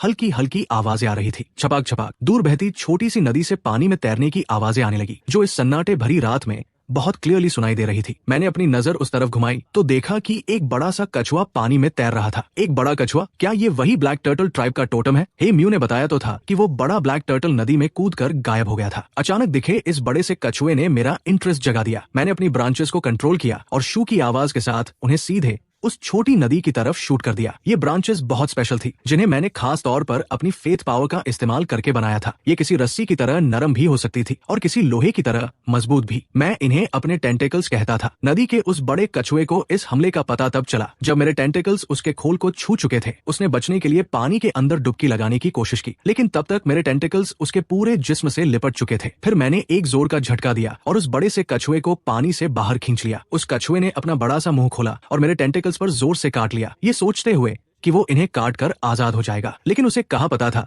कि ये कोई आम ब्रांचेस नहीं थी। मेरे कंट्रोल करते ही वो लोहे जैसी सख्त हो गई थी। उस कछुए का काटना ऐसा था जैसे किसी पत्थर पर दांत मारना। उसके अपने ही दांत टूटने के अलावा और कोई असर नहीं हुआ। मैंने उसे खींचते हुए अपने पास बुला लिया और अपने आसपास की ब्रांचेस और पत्तों को आपस में जोड़कर एक लकड़ी का जेल जैसा स्ट्रक्चर बना दिया। वो कछुआ अभी भी हार नहीं मान रहा था और लगातार छूटने की कोशिश कर रहा था। मैंने इस कछुए को ध्यान से देखा। इसकी लंबाई लगभग 1 मीटर थी और ये पूरी तरह से काले रंग का था। ये सच में हे म्यू की बातों वाले ब्लैक टर्टल ट्राइब के टोटम जैसा ही लग रहा था। मुझे इस कछुए में इतना इंटरेस्ट इसलिए आ रहा था क्योंकि हे म्यू ने बताया था कि ब्लैक टर्टल ट्राइब को अपने टोटम का आशीर्वाद मिला था, जिसकी वजह से उनका डिफेंस कमाल का था। मैंने उस बड़े कछुए के दिमाग में टेलीपैथी से बात करने की कोशिश की। ये स्किल मैंने जिन फेंग से सीखी थी। जब मैंने उसे बचाया था तभी मुझे इसका पता चला था। मुझे नहीं पता था कि ये ट्रिक इस कछुए पर काम करेगी या नहीं। क्या तुम ही ब्लैक टर्टल ट्राइब के टोटम हो? मैंने ये सवाल उस कछुए से लिपटे हुए टेंटिकल्स के जरिए उसके दिमाग तक पहुंचा दिया। ये सुनते ही वो कछुआ अचानक से हिलना बंद हो गया। मेरे दिल में खुशी की लहर दौड़ गई। मुझे समझ आ गया था कि मेरी ट्रिक काम कर गई है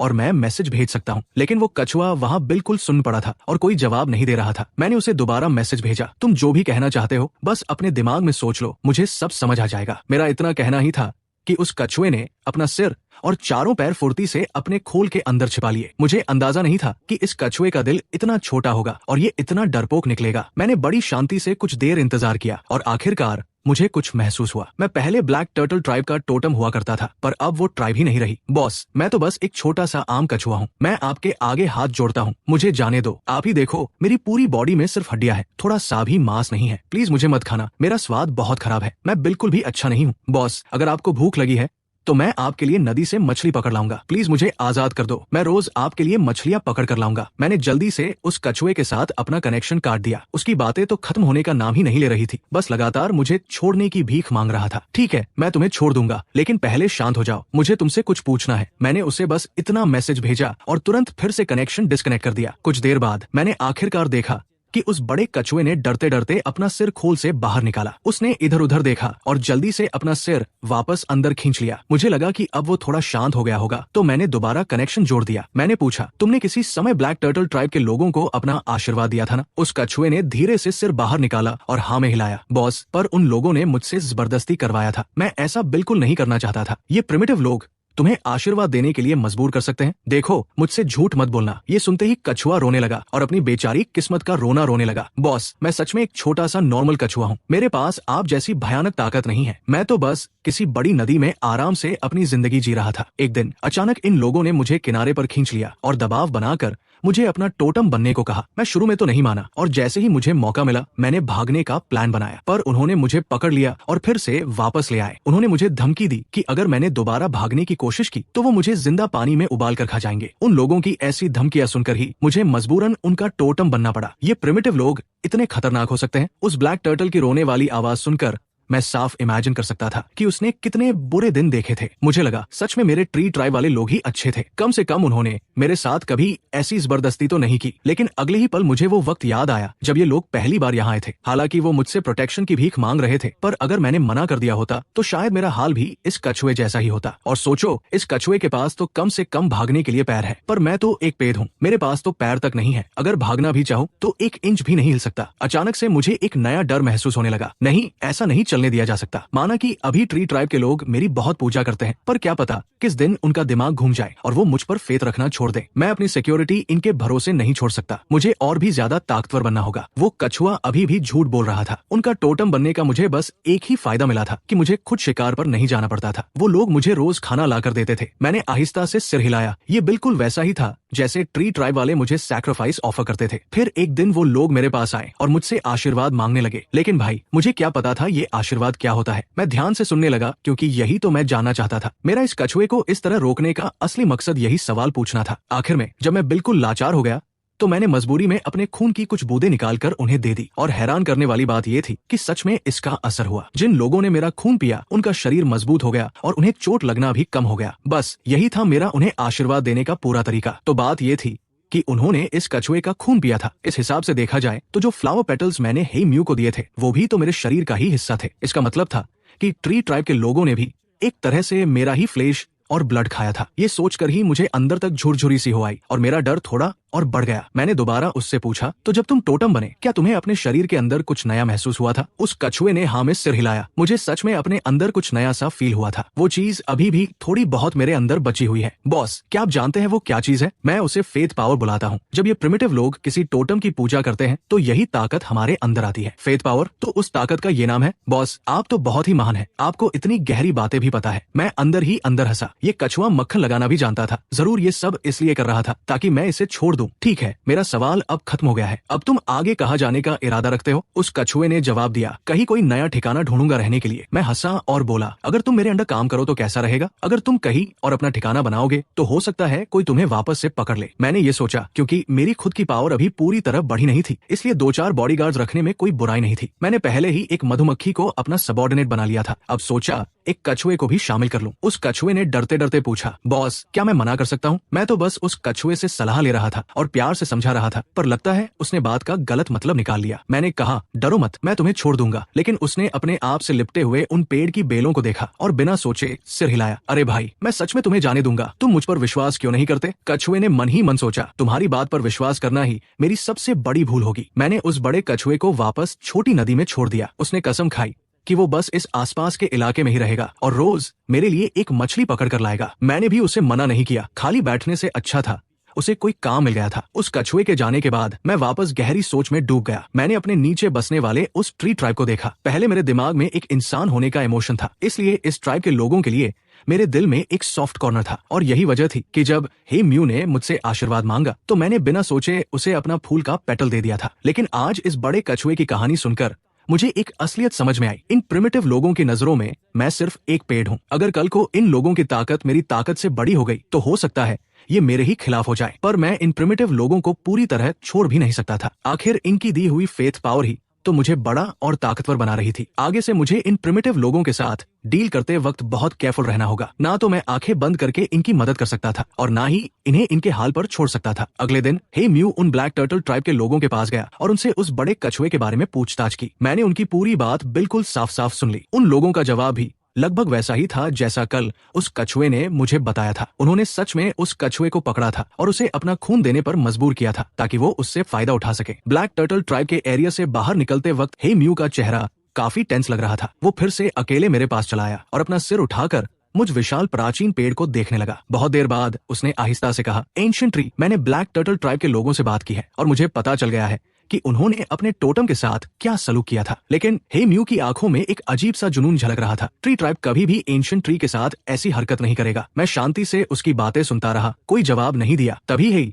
म्यू मेरे सामने घुटनों पर बैठ गया। एंशिएंट ट्री, जब तक मैं हे म्यू इस दुनिया में जिंदा हूँ, किसी की मजाल नहीं जो आपको नुकसान पहुंचा सके। जैसे ही हे म्यू ने अपनी बात खत्म की, मुझे एक जबरदस्त फेथ पावर का झोंका महसूस हुआ। ये देखकर मेरे दिल को बड़ी तसल्ली मिली। कम से कम मुझे अब ये अफसोस नहीं था कि मैंने उसे पेटल देकर कोई गलती की थी। लेकिन मैं अकेले हे म्यू के लिए पूरे ट्री ट्राइब के रूल्स नहीं बदलने वाला था। मैंने अपनी कुछ ब्रांचेस को हिलाकर आवाज निकाली जो कि हे म्यू की बात का जवाब था। हे म्यू वहाँ ज्यादा देर नहीं रुका। आखिर वो पूरे ट्री ट्राइब का लीडर था। उसके पास और भी हजारों काम पड़े थे। शाम होते होते जासूसी करने गया जिन फेंग आखिरकार वापस आ गया। जिन फेंग पत्तों के बीच घुसा और एक शाखा पर जाकर बैठ गया। बॉस, मैं वापस आ गया हूँ। मैंने कहा, बहुत मेहनत की तुमने। बताओ इन्वेस्टिगेशन का क्या रिजल्ट निकला? जिन फेंग ने अपनी हंसी रोककर सीरियस होते हुए कहा, मैंने बड़ी बारीकी से सब पता लगाया है। वो सांप पालने वाला ट्राइब खुद को स्नेक ट्राइब कहता है। उनका टोटम एक बहुत बड़ा सांप है। मैंने उसे काफी देर तक ढूंढा, तब जाकर उनके ट्राइब से कुछ 100 मीटर दूर एक पहाड़ पर मुझे वो बड़ा सांप मिला। उसका साइज सच में बहुत ह्यूज है। वो लगभग इतना बड़ा है। जिन फेंग हवा में उड़ता हुआ ये बता रहा था। उसने हवा में एक बड़ा सा सर्कल बनाया जो लगभग 2 मीटर का था। ये देखकर मैं अंदर ही अंदर हैरान रह गया। अगर वो सांप सच में इतना मोटा है तो उसे सांप कहना ही गलत होगा। वो जरूर एक पाइथन या एनाकोंडा होगा। कौन जाने, अगर ये स्नेक ट्राइब वैसे ही उसकी पूजा करते रहे तो एक दिन वो सांप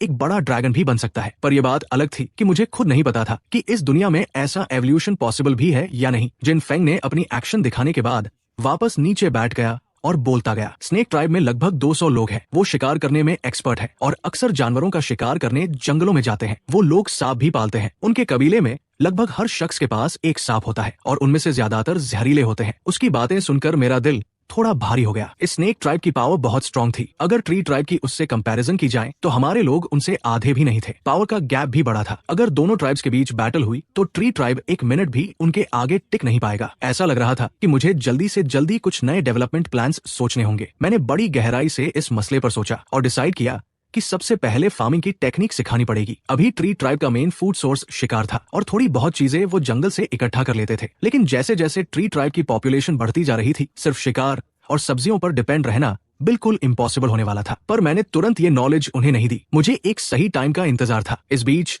मैंने अपना पूरा फोकस इस बात पर लगा दिया कि फेथ पावर को बैटल्स में कैसे यूज किया जाए। पहले मैं इस फेथ पावर से सिर्फ अपनी ब्रांचेस की ग्रोथ बढ़ा रहा था, जिसकी वजह से मैंने वो सुपर स्ट्रॉन्ग वाइन्स और टेंटिकल्स बनाए थे। इसके अलावा ये फेथ पावर ऐसे फ्लावर्स उगा सकती थी जो हील कर सकते हैं और बॉडी को स्ट्रॉन्ग करके ब्लड लाइन पावर अवेकन कर सकते हैं। लेकिन ये सब तो बस सपोर्ट फंक्शंस थे। इनमें बैटल के मैदान पर लड़ने जैसी कोई बात नहीं थी। बदकिस्मती से इतना सब टेस्ट करने के बाद भी मैं बैटल से रिलेटेड कोई सॉलिड स्किल डेवलप नहीं कर पाया था। जब सर्दियां आई तो ट्री ट्राइब में खाने का नया इशू खड़ा हो गया। सर्दियों में बहुत से जानवर लंबी नींद या हाइबरनेशन में चले जाते थे, जिससे शिकार ढूंढना नामुमकिन जैसा हो गया था। और इससे भी बड़ी प्रॉब्लम ये थी कि ठंड में जंगल में फ्रूट वगैरह भी नहीं मिलते थे, इसलिए ट्राइब की खाने की सप्लाई पूरी तरह कट चुकी थी। मजबूरी में हे म्यू को शिकार की तलाश में लोगों के साथ और भी दूर इलाकों में जाना पड़ा। मैंने इन मामलों में ज्यादा दखल नहीं दिया, लेकिन एक बात जो मैंने नोट की वो ये थी कि सर्दियां आते ही मेरी डेली मिलने वाली फेथ पावर अचानक बढ़ गई थी। जब मैंने थोड़ा और ऑब्जर्व किया तो समझ आया कि ये प्रिमिटिव लोग रोज मुझसे प्रार्थना कर रहे थे कि उन्हें अच्छा शिकार मिल जाए। उनकी हर एक प्रार्थना से फेथ पावर डायरेक्टली मेरे पास आ रही थी। और जब बर्फीली हवाएं चलने लगी तब आखिरकार ट्री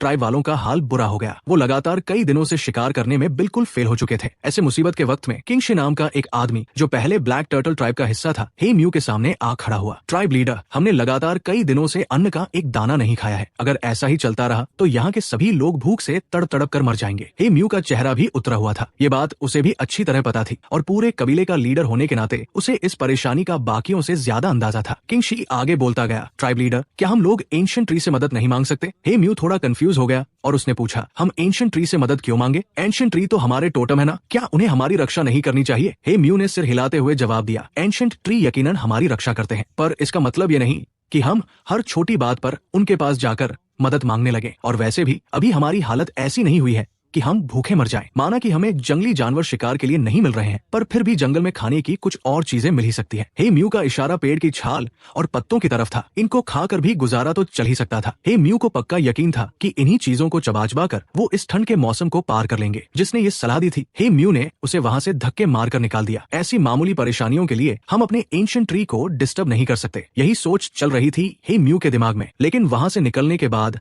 किंगशी चुप बैठने वालों में से नहीं था। उसने चुपचाप अपने पुराने ब्लैक टर्टल ट्राइब के लोगों को ढूंढना शुरू किया और ये आइडिया उनके कानों में डाल दिया। जल्दी ही उसे कुछ ऐसे लोग मिल गए जो उसकी बात से अग्री करते थे। ब्लैक टर्टल ट्राइब को तो हे म्यू ने जबरदस्ती हरा कर ट्री ट्राइब में शामिल किया था ना, इसलिए वहाँ कई लोग थे जिनके दिलों में अभी भी नफरत की आग जल रही थी। किंगशी ने सोचा कि यही सही मौका है इस खाने की कमी को वेपन बनाकर पूरे ट्री ट्राइब में आग लगाने का। और उनकी इन्हीं भड़काने वाली बातों का असर ये हुआ कि ट्री ट्राइब के बहुत से लोगों ने बगावत करने का मूड बना लिया। उस दिन हे म्यू एक बार फिर शिकार से खाली हाथ लौटा। साफ था कि आज भी उसके हाथ कुछ नहीं लगा था। किंगशी ने आव देखा ना ताव फटाफट लोगों की भीड़ इकट्ठा कर ली। वो उस भीड़ को ले गया और जाकर सीधा हे म्यू का रास्ता रोक कर खड़ा हो गया। ट्राइब लीडर, आज भी शिकार में कुछ हाथ नहीं लगाना, कहीं फिर से हम सबको पेड़ की छालें चबाने को मजबूर तो नहीं करोगे ना? हे म्यू ने तिरछी नजर से उस भीड़ को देखा जो उसके पीछे खड़ी थी। इनमें से ज्यादातर लोग ब्लैक टर्टल ट्राइब के थे और कुछ ट्री ट्राइब के थे। हे म्यू के माथे पर गुस्से की लकीरें बन गई। तुम लोग यहाँ ये तमाशा क्या लगा रखे हो? अगर तुम लोगों को पेड़ की छाल खाना पसंद नहीं तो मर्द बनो और जाकर खुद जंगल में किसी जानवर का शिकार करके दिखाओ। हे म्यू के पीछे जो शिकार पार्टी वाले थे उनका ब्लड प्रेशर भी हाई हो गया और उन्होंने चिल्ला कर कहा, दम है तो खुद शिकार करो ना, रास्ता छोड़ो वरना अंजाम बुरा होगा। तुम लोग यहाँ रुकावट क्यों पैदा कर रहे हो? पर किंगशी अपनी जगह से 1 इंच नहीं हिला। उसने ठान लिया था कि आज तो वो हे म्यू को एंशिएंट ट्री के सामने ले जाकर ही मानेगा। मैंने आपको इस मुसीबत का सलूशन पहले ही दिया था। हम एंशिएंट ट्री से झोलियां फैलाकर खाना मांगेंगे, फिर हमें हर दिन ये सूखे पत्ते और छाल नहीं चबानी पड़ेगी। किंगशी की इस पुकार को सुनकर भीड़ भी जोश में आ गई और नारे लगाने लगी, हाँ ट्राइब लीडर, चलिए एंशिएंट ट्री के पास चलते हैं, वो जरूर हमें खाना देंगे। ट्राइब लीडर, प्लीज हमें वहाँ ले चलो। हे म्यू का चेहरा गुस्से से बिल्कुल काला पड़ गया। उसने सोच लिया था कि ये लोग आज उसे मजबूर करने के मूड में आए हैं। उसने एक बहुत ही हैवी स्टेप आगे बढ़ाया, जिससे उस भीड़ के पैरों तले जमीन खिसक गई और वो घबराकर पीछे हट गए। एक पल के लिए पूरी जगह इतनी शांत हो गई कि वहाँ सुई गिरने की आवाज भी आ जाती। हे म्यू ने हर एक बंदे को घूर घूर कर देखा और उनके चेहरे अपने दिमाग में प्रिंट कर लिए। तो क्या सच में तुम सब यही चाहते हो? हे म्यू ने गुस्से में सबसे एक साथ पूछा, पर किसी की जुबान नहीं खुली। आगे आना तो दूर की बात थी। अंत में उनका लीडर किंगशी डरते डरते चिल्लाया, हाँ, हम सब यही चाहते हैं। हे म्यू इतने डरावने तरीके से मुस्कुराया कि लोगों की रूह कांप गई। ठीक है, फिर जाओ, पूरे ट्राइब को एक साथ ले आओ, हम अभी एंशिएंट ट्री के सामने हाजिर होते हैं। ये सुनकर किंगशी ने सुकून की सांस ली। वो मन ही मन उकसाहट में आकर सोच रहा था कि एंशिएंट ट्री अब क्या कमाल करेगा। अगर एंशिएंट ट्री उनकी खाने की भूख नहीं मिटा पाया तो उसके पास उन लोगों को भड़काने का पूरा राइट आ जाएगा ताकि कोई उस पेड़ की पूजा न करे। और अगर उस एंशिएंट ट्री ने सच में उन्हें खाना दे दिया, उसने तो पक्का मान लिया था कि एंशिएंट ट्री जैसा एक बड़ा सूखा पेड़ खाना ला ही नहीं सकता। उसने उस एंशिएंट ट्री को छुपकर ध्यान से देखा था। वो तो सिर्फ लंबा सा पेड़ था, एक ऐसा पेड़ जो अपनी जगह से बिल्कुल हिल डुल नहीं सकता। वो कहां से उन लोगों को खाना प्रोवाइड कर सकता है? बहुत जल्द पूरा का पूरा ट्री ट्राइब मेरे दर पर आकर खड़ा हो गया। लोग आपस में फुसफुसाकर बातें करने लगे थे। कुछ लोगों को विश्वास था कि एंशिएंट ट्री उन्हें खाना देंगे, जबकि दूसरे लोगों को नहीं। ट्राइब लीडर होने के नाते हे म्यू सबसे आगे चल रहा था। वो आकर मेरे सामने पूरी तरह झुक गया और अपनी सारी भीड़ को मेरे सामने सिर झुकाने को कहा। मैं इन सब लोगों को ध्यान से देख रहा था। जब से हे म्यू वापस लौटा था, मैं हर एक छोटी एक्टिविटी पर गौर कर रहा था। इस पूजा के बाद जो मुझे फेथ पावर मिली वो मेरे पिछले सैक्रिफाइसेस से डेफिनेटली कमजोर थी। मुझे अब ये बात क्लियरली समझ आ रही थी कि इन लोगों की मेरे प्रति भक्ति और भरोसे में दरार आ गई थी। ये जो नया तहलका खड़ा हुआ था उसकी एक वजह ब्लैक टर्टल ट्राइब वाले किंगशी का जहर फैलाना था और दूसरा मेजर रीजन इन लोगों का पिछले कई दिनों तक भूखे रहना था, जिसकी वजह से इनकी प्रेयर का जवाब न मिलने पर ये नाखुश थे। हे म्यू ने लोगों के साथ मुझे पूजने के बाद फाइनली ट्री ट्राइब की इस खतरनाक प्रॉब्लम को मेरे आगे रखा और खाना प्रोवाइड करने की विनती की। एंशिएंट ट्री, मेरी आपसे यही दरख्वास्त है कि आप हमारी पुकार सुने और अपने फॉलोअर्स को खाना दे। हे म्यू के ये शब्द खत्म ही हुए थे कि मैं पूरा विशाल पेड़ एक झटके से बहुत जोरों से हिलने लगा और मेरे पेड़ के हर एक पत्ते से डरावनी गूंजती आवाजें आने लगी। इस चेंज ने तो इन भीड़ वालों को पूरी तरह हिला कर रख दिया, खासकर वो लालची लोग जो हे म्यू पर दबाव बनाकर वहां पर लाए थे। उन सबके चेहरे का रंग सफेद हो गया। वो पसीने से भीगे थे और हाथ पांव भी कांप रहे थे, पर अंदर ही अंदर वो ये कहते हुए खुद को दिलासा दिलाने लगे, ऐसा पॉसिबल ही नहीं है, ये तो बस थोड़ा बड़ा पेड़ है ना। मुझे यही ठीक लगा कि अब समय आ गया था कि इन बेवकूफ लोगों को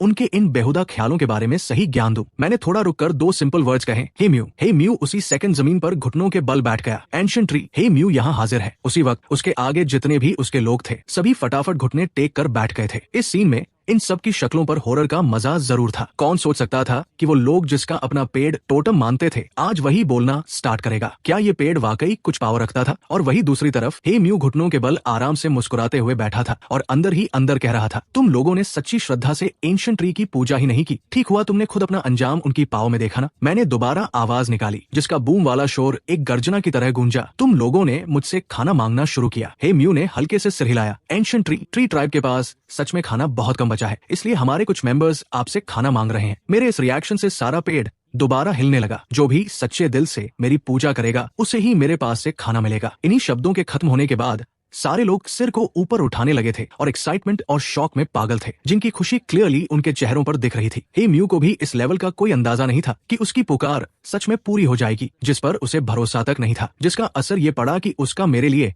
लगाव डबल स्पीड पर जोशीला हो गया। जो पहले से ही मुझ पर फेथ रखता था अब उसका फेथ और भी गहरा हो गया था। मैंने दोबारा फरमाया, हे म्यू, लोगों की लाइन लगवाकर मेरे सामने पास कराओ। मैं बस उनकी सच्ची श्रद्धा और रिस्पेक्ट के बेसिस पर ही उन लोगों को उनका खाना दूंगा। मेरी इन बातों ने क्लियरली डिफाइन करवा दिया कि ये खाना हर किसी के लिए बिल्कुल फ्री नहीं है। खाना सिर्फ वही हासिल करेगा जो सच्चे दिल से एंशिएंट ट्री की पूजा करेगा। और उन बदमाश गैंग वालों की हालत तो हवा टाइट हो गई थी, जिन्होंने हे म्यू पर जिद करके दबाव डाला था। वो बिल्कुल जमीन पर ढेर हो गए। गेम ओवर, पूरी तरह खत्म। एंशिएंट ट्री न सिर्फ लोगों को खाना दे सकता था, बल्कि वो ये भी पहचान सकता था कि कौन सच्चे दिल से पूजा करता है और कौन नहीं। जो लोग एंशिएंट ट्री को नहीं मानते थे उन्हें तो पक्का खाना नहीं मिलने वाला था। इतना ही नहीं, उनके एंशिएंट ट्री को न मानने की सच्चाई अब सबके सामने आ गई थी। शायद अब उन्हें सिर्फ खाना ही नहीं मिलेगा बल्कि उन्हें ट्राइब से भी निकाल दिया जाएगा। हे म्यू, पहले तुम आओ। मेरी इंस्ट्रक्शन सुनकर हे म्यू चलता हुआ एंशिएंट ट्री तक पहुंचा। उसने घुटने टेके और मुझे प्रणाम किया, जिसके तुरंत बाद मुझे बहुत सारी फेथ पावर मिली। फिर मैंने पहले से तैयार की हुई मछलियां बाहर निकाल ली। लोगों ने जब देखा कि एक लचीली शाखा से बंधी हुई मछलियां बाहर आ रही हैं, तो उनकी सांसें तेज हो गई। ये वो मछलियां थी जो मैंने पहले से ही स्टोर करके रखी थी और इन्हें लाने वाला कोई और नहीं बल्कि वो ब्लैक टर्टल था, जिसे मैंने अपना सबऑर्डिनेट बनाया था। उस ब्लैक टर्टल ने मुझसे रोज एक मछली पकड़ कर लाने का वादा किया था और उसने सच में ऐसा ही किया। कभी कभी तो वो एक से ज्यादा मछलियां भी ले आता था, पर मैं तो एक पेड़ हूँ, मेरे पास खाने के लिए मुंह तो था नहीं, इसलिए मैंने इन मछलियों को सुखाकर सेव कर लिया था। अब ये मेरे पेड़ के एक खास स्टोरेज रूम में रखी हुई थी। इन सूखी मछलियों में से कुछ निकालकर इन लोगों को देने से ये आराम से बसंत के मौसम तक सर्वाइव कर सकते थे। मैंने एक मछली हे म्यू को दे दी। हे म्यू ने मेरा शुक्रिया अदा किया और उठकर दूसरे लोगों को आगे आने का इशारा किया। इसी तरह आगे बढ़ते हुए इस बार मुझे जो फेथ पावर मिली वो हे म्यू के मुकाबले बहुत कम थी, इसलिए मैंने जो मछली दी वो भी बहुत छोटी थी। अब उस ब्लैक टर्टल ट्राइब वाले बदमाश की बारी आई। किंगशी घबराते हुए मेरे सामने आया। उसके घुटने टेकने और पूजा करने के बाद मुझे जो फेथ पावर मिली वो इतनी कम थी कि उसे ना के बराबर ही माना जा सकता था। मैंने अपने स्टोरेज रूम में थोड़ी देर ढूंढा और आखिर में एक छोटी मछली की सिर्फ पूंछ निकालकर उसे देने के लिए तैयार कर ली। पर ये जो इंतजार का वक्त था उसने उसकी घबराहट और डर को और भी बढ़ा दिया था। आखिरकार वो इस इंतजार को बर्दाश्त नहीं कर पाया और उसने अपना सिर जमीन पर जोर से पटक दिया। एंशिएंट ट्री, मुझसे बहुत बड़ी गलती हो गई। मुझे आपकी ताकत पर शक नहीं करना चाहिए था। मेरी पूजा झूठी थी। मैं पापी हूँ, मुझसे गलती हो गई। एंशिएंट ट्री, मुझे खाना नहीं चाहिए, बस मुझे सजा मत दीजिए। मैं सच में गलत था। मैं सुधर जाऊंगा और आगे से हमेशा सच्चे दिल से आपकी पूजा करूंगा। ये सुनकर मैंने वो मछली की पूंछ वापस अंदर रख ली। चलो छोड़ो, इसे ले जाओ। हे म्यू, इसे नीचे ले जाओ और इसे अपनी गलती का एहसास करने दो। हे म्यू ने मेरी बात सुनी और तुरंत अपने लोगों को इशारा करके उसे पकड़ने को कहा। इसे नीचे ले जाओ और बंद कर दो। कुछ दिनों तक इसे बाहर नहीं आना चाहिए। हे म्यू का ये तरीका देखकर मैंने सोचा कि मुझे इन्हें एक जेल बनाने का आइडिया देना चाहिए, पर फिर मैंने सोचा रहने दो, अभी तो ट्री ट्राइब के लोगों के पास खाने के ही वांदे हैं, तो जाहिर है अभी उनके पास जेल बनाने के रिसोर्सेज नहीं है। हे म्यू के किंगशी को नीचे भेजने के बाद बाकी लोग लाइन में लगकर अपना खाना लेते रहे। जल्द ही पूरे ट्राइब के लगभग सभी लोगों को खाना मिल गया। सिर्फ कुछ गिने चुने लोग ही बचे थे जिन्हें खाना नहीं मिला और जाहिर है उन्हें हे म्यू ने पकड़वा कर उनके घरों में कैद करवा दिया था। इस इंसिडेंट के बाद पूरे ट्राइब के लोगों की मेरे प्रति फेथ पावर में जबरदस्त उछाल आया। अब लोगों की नजरों में मैं सिर्फ एक आम पेड़ या सिर्फ एक टोटम नहीं रह गया था। मैं क्या था, इस बात का जवाब अभी उन लोगों के पास नहीं था। मैंने सभी लोगों को वापस भेज दिया और सिर्फ हे म्यू को अपने पास रोक लिया। हे म्यू को पता था कि मुझे उससे कुछ जरूरी काम है। एंशिएंट ट्री, आपके क्या ऑर्डर्स हैं? मैंने आहिस्ता से कहा। हे म्यू, क्या तुम जानते हो कि आज ये सब क्यों हुआ? हे म्यू ने अपना सिर नीचे झुकाकर जवाब दिया। एंशिएंट ट्री, ये सब मेरी ही गलती है कि मैं पूरे ट्राइब को अच्छे से मैनेज नहीं कर पाया, जिसकी वजह से ट्राइब में ऐसे लोग पैदा हो गए जो सच्चे दिल से आपकी पूजा नहीं करते थे। हाँ, इस मामले में तुम्हारी सच में गलती है। हे म्यू का चेहरा डर से काला पड़ गया। प्लीज मुझे सजा दीजिए। मैं हंसने लगा। मेरी हंसी सुनकर हे म्यू ने हैरान होकर अपना सिर ऊपर उठाया। हे म्यू, मैं तुम्हें इसलिए नहीं डांट रहा कि तुमने अपने लोगों को अच्छे से मैनेज नहीं किया। मेरा सवाल यह है कि आखिर ट्राइब में खाने की कमी क्यों हुई? हे म्यू ने सोचकर जवाब दिया, हम लोग जरूरत के हिसाब से काफी शिकार नहीं पकड़ पाए। मैंने मन ही मन एक आह भरी। मुझे लगा कि हे म्यू को खुद से इसका असली रीजन सोचने देना बहुत मुश्किल होगा, इसलिए मुझे ही उसे सब क्लियर समझाना पड़ेगा। हे म्यू, क्या तुमने कभी उन हरी घासों पर ध्यान दिया है जिनके ऊपर बीज उगते हैं? हे म्यू मेरे सवाल से बिल्कुल हैरान रह गया। उसने अपने दिमाग में सोचा, एक शिकारी होने के नाते उसका पूरा ध्यान सिर्फ जानवरों के पैरों के निशान ढूंढने पर रहता था। जहाँ तक बात खाने वाले बीजों और घासों की है, तो शायद सिर्फ ट्राइब की वो औरतें ही इनके बारे में जानती होंगी जो जंगल से फल और सब्जियां इकट्ठा करती है। मैंने उसे सोचते हुए देखा तो आगे कहा, अगर इन बीजों को इकट्ठा कर लिया जाए और बसंत के मौसम में इन्हें जमीन में बो दिया जाए तो क्या होगा? हे म्यू ने बिना ज्यादा सोचे तुरंत जवाब दिया, वो अंकुर बन फूट जाएंगे और बड़े हो जाएंगे। बिल्कुल सही, वो अंकुर बन फूटेंगे, उनमें फूल खिलेंगे और पतझड़ आने तक उनमें और भी बहुत सारे बीज निकल आएंगे। तुम लोगों को बस बसंत के मौसम में जमीन में एक बीज बोना है और पतझड़ आने पर तुम पूरी एक बीजों की लड़ी फसल के रूप में काट सकोगे। क्या तुम मेरी बात का मतलब समझ रहे हो? हे म्यू ने अपने दिमाग में कैलकुलेशंस की। एक बीज बोकर मुट्ठी भर बीज वापस पाना, अगर ये सच में पॉसिबल है तो हे म्यू की सांसें तेज हो गई। एंशिएंट ट्री, अगर ऐसा है तो इसका मतलब है कि हमारे पास खाने के लिए बहुत सारे बीज होंगे और ऐसा हुआ तो हमें सर्दियों में कभी खाने की कमी की टेंशन नहीं होगी। ये तो बहुत बढ़िया बात है। एंशिएंट ट्री, मैं समझ गया था कि हे म्यू को मेरी बात समझ आ गई है। हे म्यू इस आइडिया के बारे में सोचकर इतना एक्साइटेड हो गया था कि वो चाहता था कि बसंत का मौसम अभी तुरंत आ जाए ताकि वो जल्दी से जाकर बीज बो सके। मैंने सोचा सिर्फ उन्हें बीज बोने के बारे में बताना ही काफी नहीं होगा, उन्हें फार्मिंग की और भी डिटेल्ड नॉलेज देनी पड़ेगी, जैसे कि खेत के लिए सही जगह कैसे चुने, किस वक्त बीज बोए, खेती के टूल्स कैसे बनाए वगैरह। इन प्रिमिटिव लोगों को इन सब चीजों का बिल्कुल कोई आइडिया नहीं था, इसलिए मुझे ही उन्हें सब सिखाना था। जाहिर है मैं चाहता तो ये सब उन्हें नहीं सिखाता, वो लोग खुद कुछ साल खेती करके धीरे धीरे ये सब अपने आप भी सीख ही जाते, पर मुझे लगा कि उसमें बहुत ज्यादा टाइम लग जाएगा, इसलिए मैंने तुरंत हे म्यू को ऑर्डर दिया, तुम ट्राइब में से कुछ लोगों को चुनकर मेरे पास भेजो, मैं उन्हें फार्मिंग की नॉलेज दूंगा ताकि जब बसंत का मौसम आए तो वो लोग अच्छे से खेती कर सके। हे म्यू ने तुरंत सिर हिलाया और कहा, कि वो अभी जाकर लोगों को चुनता है। मैंने कहा कि इतनी जल्दबाजी की जरूरत नहीं है, बसंत आने में अभी कुछ टाइम बाकी है और इतना टाइम उन्हें सिखाने के लिए काफी है। मैं इन लोगों को बेसिक नॉलेज दूंगा, पर हाँ, इस बात का ध्यान रखना कि वो लोग ज्यादा बेवकूफ ना हो। अगले दिन हे म्यू 3 लोगों को लेकर मेरे सामने हाजिर हुआ। इन तीनों की उम्र ज्यादा नहीं थी, बस 13 साल के ही थे, पर ट्री ट्राइब में इस उम्र के बच्चों को अडल्ट मान लिया जाता था। लड़के बाकी लोगों के साथ शिकार पर जाने लगते थे और लड़कियां शादी की उम्र की हो जाती थी। क्या करें, इन प्रिमिटिव लोगों की एवरेज उम्र बहुत लंबी नहीं होती थी। 50 साल की उम्र को तो बहुत ज्यादा बूढ़ा मान लिया जाता था, पर मेरे सामने खड़े ये बच्चे वो थे जिन्हें मेरा आशीर्वाद मिल चुका था। इनकी फिजिकल स्ट्रेंथ बहुत बढ़ गई थी और जाहिर है इसी वजह से ये आम लोगों से ज्यादा लंबी उम्र भी जिएंगे। इन तीनों में 2 लड़कियां थी और 1 लड़का। वो तीनों अभी मेरे करीब आए भी नहीं थे कि मुझे दूर से ही उस लड़के की आवाज आ गई जो हे म्यू से कंप्लेन कर रहा था। हे म्यू अंकल, मैं यहाँ खेती बाड़ी जैसी फालतू चीजें नहीं सीखना चाहता, मुझे आप लोगों के साथ जंगल में शिकार करने जाना है। हे म्यू ने एक जोरदार थप्पड़ उस लड़के के सिर के पीछे जड़ दिया और बोला, ये क्या बकवास कर रहा है तू? ये साक्षात एंशिएंट ट्री तुझे खुद पढ़ाने वाले हैं। ये इतना बड़ा मौका है और तू इसकी वैल्यू नहीं समझ रहा। अगर मैं ट्राइब के बीच जाकर एक बार जोर से चिल्ला दूं ना, तो लोग यहाँ आने के लिए आपस में लड़ मरेंगे। लड़के का चेहरा मासूमियत से भर गया। वो कुछ और आर्ग्यूमेंट करना चाहता था, पर जैसे ही उसने अपना सिर ऊपर करके हे म्यू का उठा हुआ हाथ देखा तो वो चुपचाप सरेंडर करके उसके पीछे पीछे चलने लगा। उसके बगल में चल रही दोनों लड़कियां मुंह पर हाथ रखकर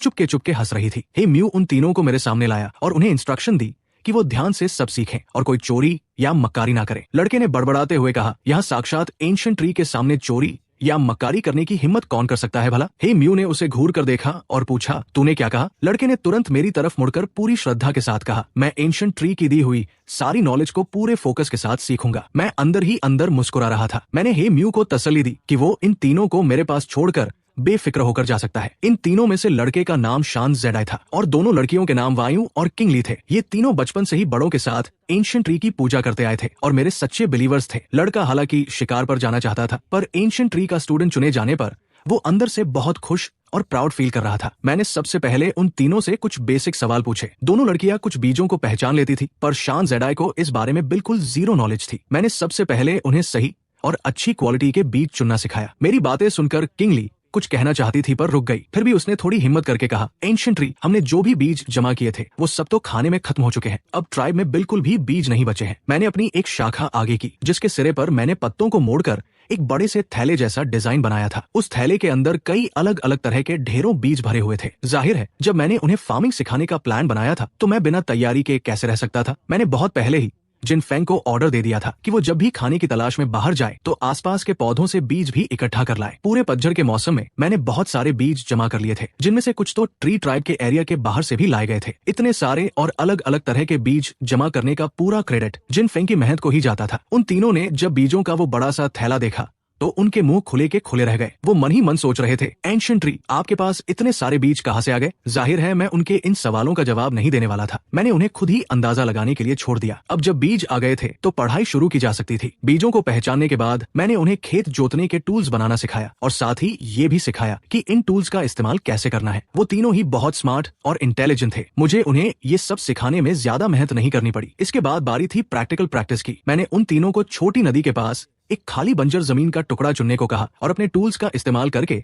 उस जमीन को खेत में बदलने का ऑर्डर दिया। ये जगह उनके प्रैक्टिस करने के लिए भी थी और बसंत के मौसम में यहीं पर बीज भी बोए जाने थे। ट्री ट्राइब के लोगों ने जब इन तीनों को नदी के किनारे मिट्टी खोदते देखा तो वो बहुत क्यूरियस हो गए और भागकर वहां जमा हो गए। मैंने उन तीनों को ऑर्डर दिया कि वो खेत जोतने के साथ साथ वहां खड़े लोगों को भी फार्मिंग के बारे में सब कुछ समझाते रहें।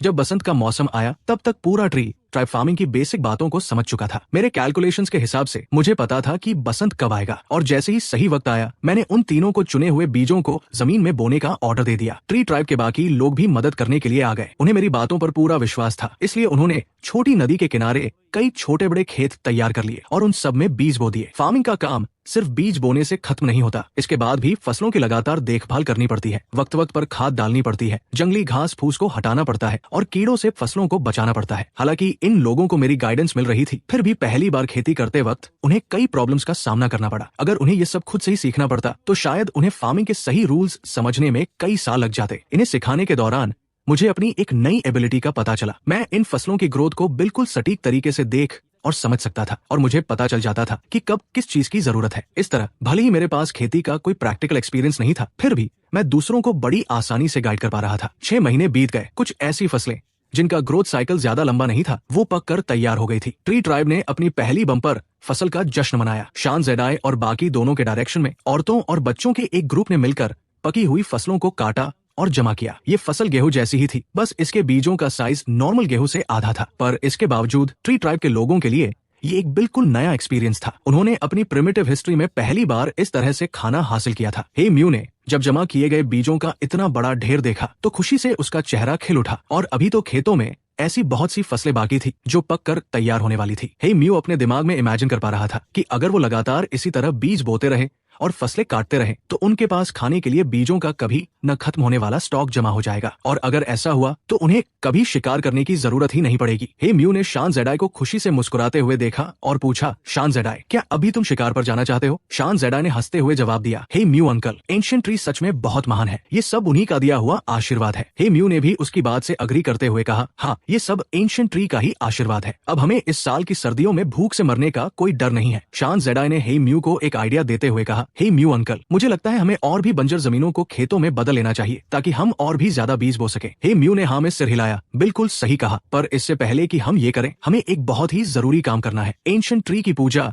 और उन्हें सैक्रिफाइस ऑफर करना। शान जेडाई ने एकदम से अपना माथा पीट लिया। हे म्यू अंकल, आपने बिल्कुल सही कहा, हमें सबसे पहले एंशिएंट ट्री को सैक्रिफाइस ऑफर करना चाहिए। शान जेडाई ने अचानक से कहा, हे म्यू अंकल, मुझे लगता है कि एंशिएंट ट्री ये नाम अब उनके लिए सही नहीं है। हे म्यू का चेहरा गुस्से से लाल हो गया और उसने शान जेडाई को घूर कर देखा। बेवकूफ लड़के, ये क्या बकवास कर रहा है तू? शान जेडाई ने घबराकर जल्दी से समझाते हुए कहा, हे म्यू अंकल, आप गलत समझ रहे हैं। मेरा मतलब है कि एंशिएंट ट्री नाम बहुत ही आम सा लगता है। ये नाम उनकी महानता और उनकी एब्सोल्यूट पावर को पूरी तरह से बयान नहीं कर पाता। हे म्यू ने अपने दिमाग में सोचा, क्या एंशिएंट ट्री बुलाना सही नहीं है? फिर उनकी महानता को दर्शाने के लिए और कौन सा शब्द इस्तेमाल किया जा सकता है? तो फिर तेरा क्या आइडिया है? हे म्यू ने शान जेडाई को घूरते हुए कहा, अगर तू कोई अच्छा नाम नहीं बता पाया तो आज तेरी खैर नहीं। शान जेडाई ने डर के मारे अपनी गर्दन सिकोड़ ली। हे म्यू के चेहरे के एक्सप्रेशन से ही पता चल रहा था कि वो बहुत गुस्से में है, पर फिर भी शान जेडाई ने हिम्मत जुटाकर कहा, हे म्यू अंकल, जब मैं एंशिएंट ट्री से पढ़ाई कर रहा था तब मैंने उन्हें एक खास शब्द बोलते हुए सुना था। मुझे लगता है वो शब्द उनके लिए बिल्कुल परफेक्ट रहेगा। कौन सा शब्द? भगवान। हे म्यू ने उस शब्द को दोहराया। इन प्रिमिटिव लोगों की भाषा में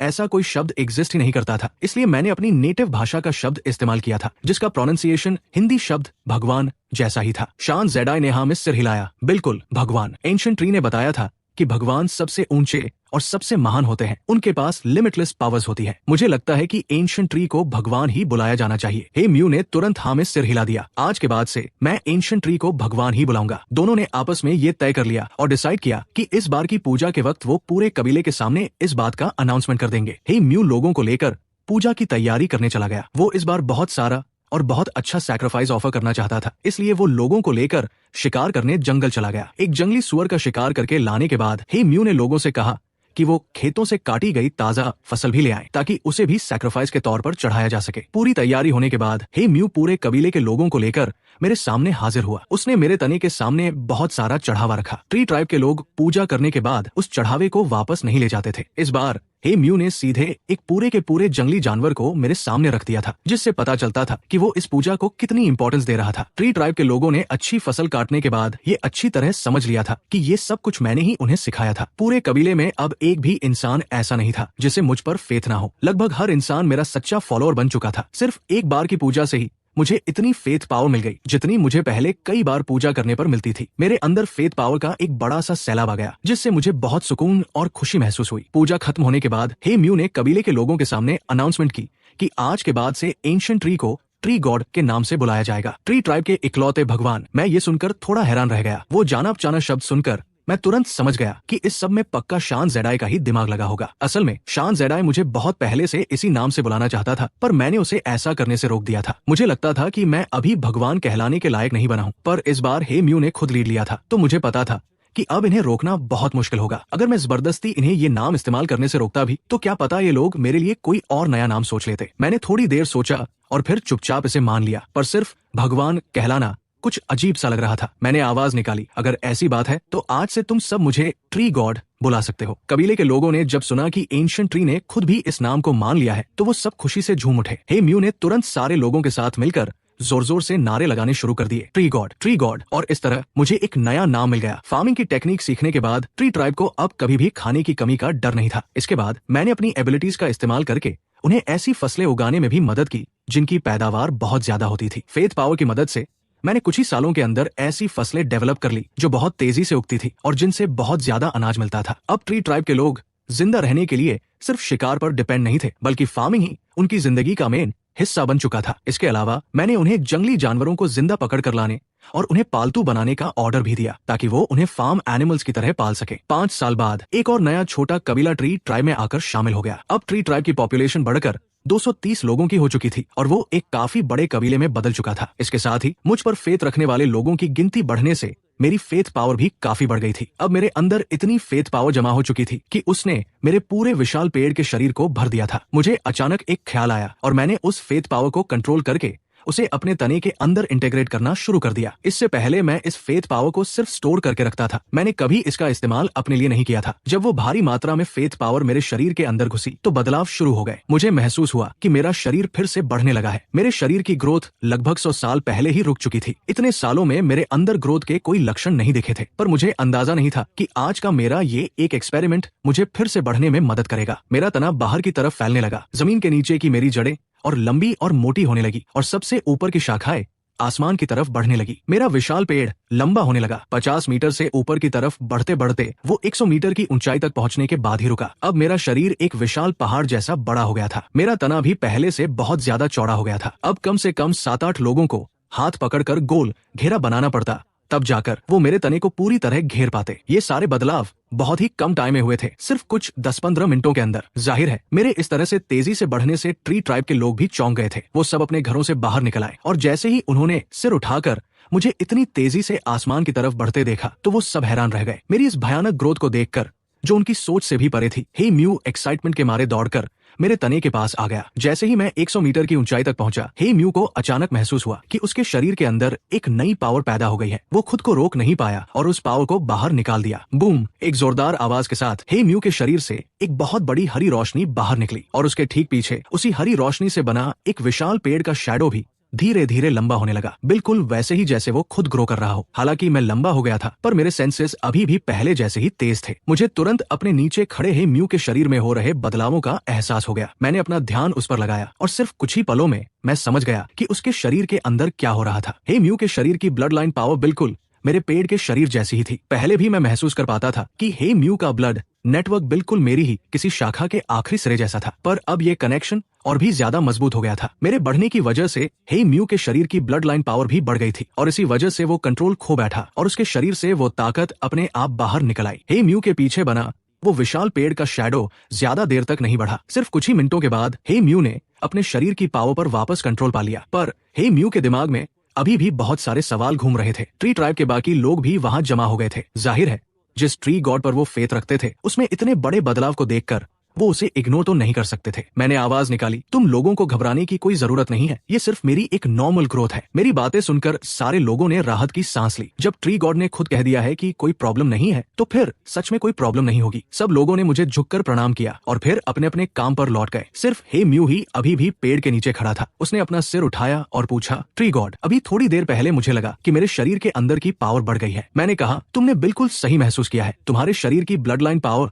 सच में बढ़ गई है। हे म्यू ने अपने हाथ को ऊपर उठाकर देखा और फिर मुट्ठी बंद करके उस पावर को महसूस किया। उसने फिर से सिर उठाया, ट्री गॉड, क्या आप ऐसी पावर और भी दे सकते हैं? क्या तुम्हें और भी पावर चाहिए? हे म्यू ने नाम में सिर हिलाया। ट्री गॉड, मैं ये पावर ट्राइब के बाकी लोगों के लिए मांगना चाहता हूँ। अभी पूरे ट्राइब में सिर्फ मेरे पास ही ये पावर है। मैं चाहता हूँ कि बाकी लोगों को भी ये पावर मिल जाए। मैंने उसकी बात नहीं मानी। असल में मैं भी एक बात सोच रहा था, क्या इन प्रिमिटिव लोगों के पास अपनी खुद की ब्लड लाइन पावर होती है? पिछले कुछ सालों में मैं ट्री ट्राइब के लोगों को फार्मिंग और जानवरों को पालना सिखाने में इतना बिजी था कि मुझे इस बारे में रिसर्च करने का टाइम ही नहीं मिला। हे म्यू, तुम अभी वापस जाओ, जब सही वक्त आएगा तो मैं ये पावर दे दूंगा। हे म्यू ने हाँ में सिर हिलाया और वहां से चला गया। उसके जाने के बाद मैं अपने खुद के शरीर को देखने लगा। अगर हे म्यू को ब्लड लाइन पावर मुझसे मिली है तो क्या मेरे पास खुद की कोई ब्लड लाइन पावर है? मैंने रिसर्च और एक्सपेरिमेंट करना शुरू किया, पर जाहिर है इतने कम टाइम में मुझे इसका कोई जवाब नहीं मिलने वाला था। मेरे 100 मीटर की ऊंचाई तक बढ़ने का असर सिर्फ ट्री ट्राइब तक ही सीमित नहीं था। बहुत दूर एक ऊंचे पहाड़ पर कुछ शिकारी घने जंगल में छुपकर एक स्पिरिट डियर का शिकार करने का प्लान बना रहे थे। अचानक उनमें से एक ने अपना सिर उठाकर दूर आसमान की तरफ देखा। उसे तुरंत एक बहुत ही ऊंचा और विशाल पेड़ दिखाई दिया। पेड़ का वो घना और हरा भरा ऊपरी हिस्सा बिल्कुल किसी बड़े पहाड़ जैसा लग रहा था। उसने जल्दी से अपने पास खड़े साथी के कंधे पर थप्पड़ मारा ताकि वो भी देख सके कि क्या वो पेड़ सच में वहां है या फिर ये उसका कोई वहम है। उसके साथी ने उसका हाथ झटक दिया और बोला, चुपचाप बैठो। उसने कहा, तुम आसमान की तरफ तो देखो, क्या वहाँ सच में कोई इतना बड़ा पेड़ है? कैसा बड़ा पेड़? क्या तुम पागल हो गए हो? यहाँ तो हर तरफ पेड़ ही पेड़ है। तुम किस पेड़ की बात कर रहे हो? वो ये बोलते हुए आसमान की तरफ देखने लगा और जैसे ही उसने देखा उसे भी वो विशालकाय पेड़ दिखाई दे गया। वो क्या चीज है? जब हम यहाँ आए थे तब तो वो वहाँ नहीं था। हमें जल्दी से कबीले वापस जाना चाहिए और ट्राइब लीडर को ये बात बतानी चाहिए। अब उन लोगों ने शिकार करने का प्लान कैंसिल कर दिया। उन्होंने जंगल की तरफ मुंह करके कुछ खास तरह की सीटियां बजाई। थोड़ी ही देर में कई छोटे बड़े नीले और हरे रंग के जहरीले सांप अलग अलग जगहों से रेंगते हुए बाहर आ गए। उन शिकारियों ने उन सांपों को अपने हाथों में पकड़ लिया। हैरान करने वाली बात यह थी कि वो जहरीले सांप होने के बावजूद उन लोगों को बिल्कुल नहीं काट रहे थे। उन लोगों ने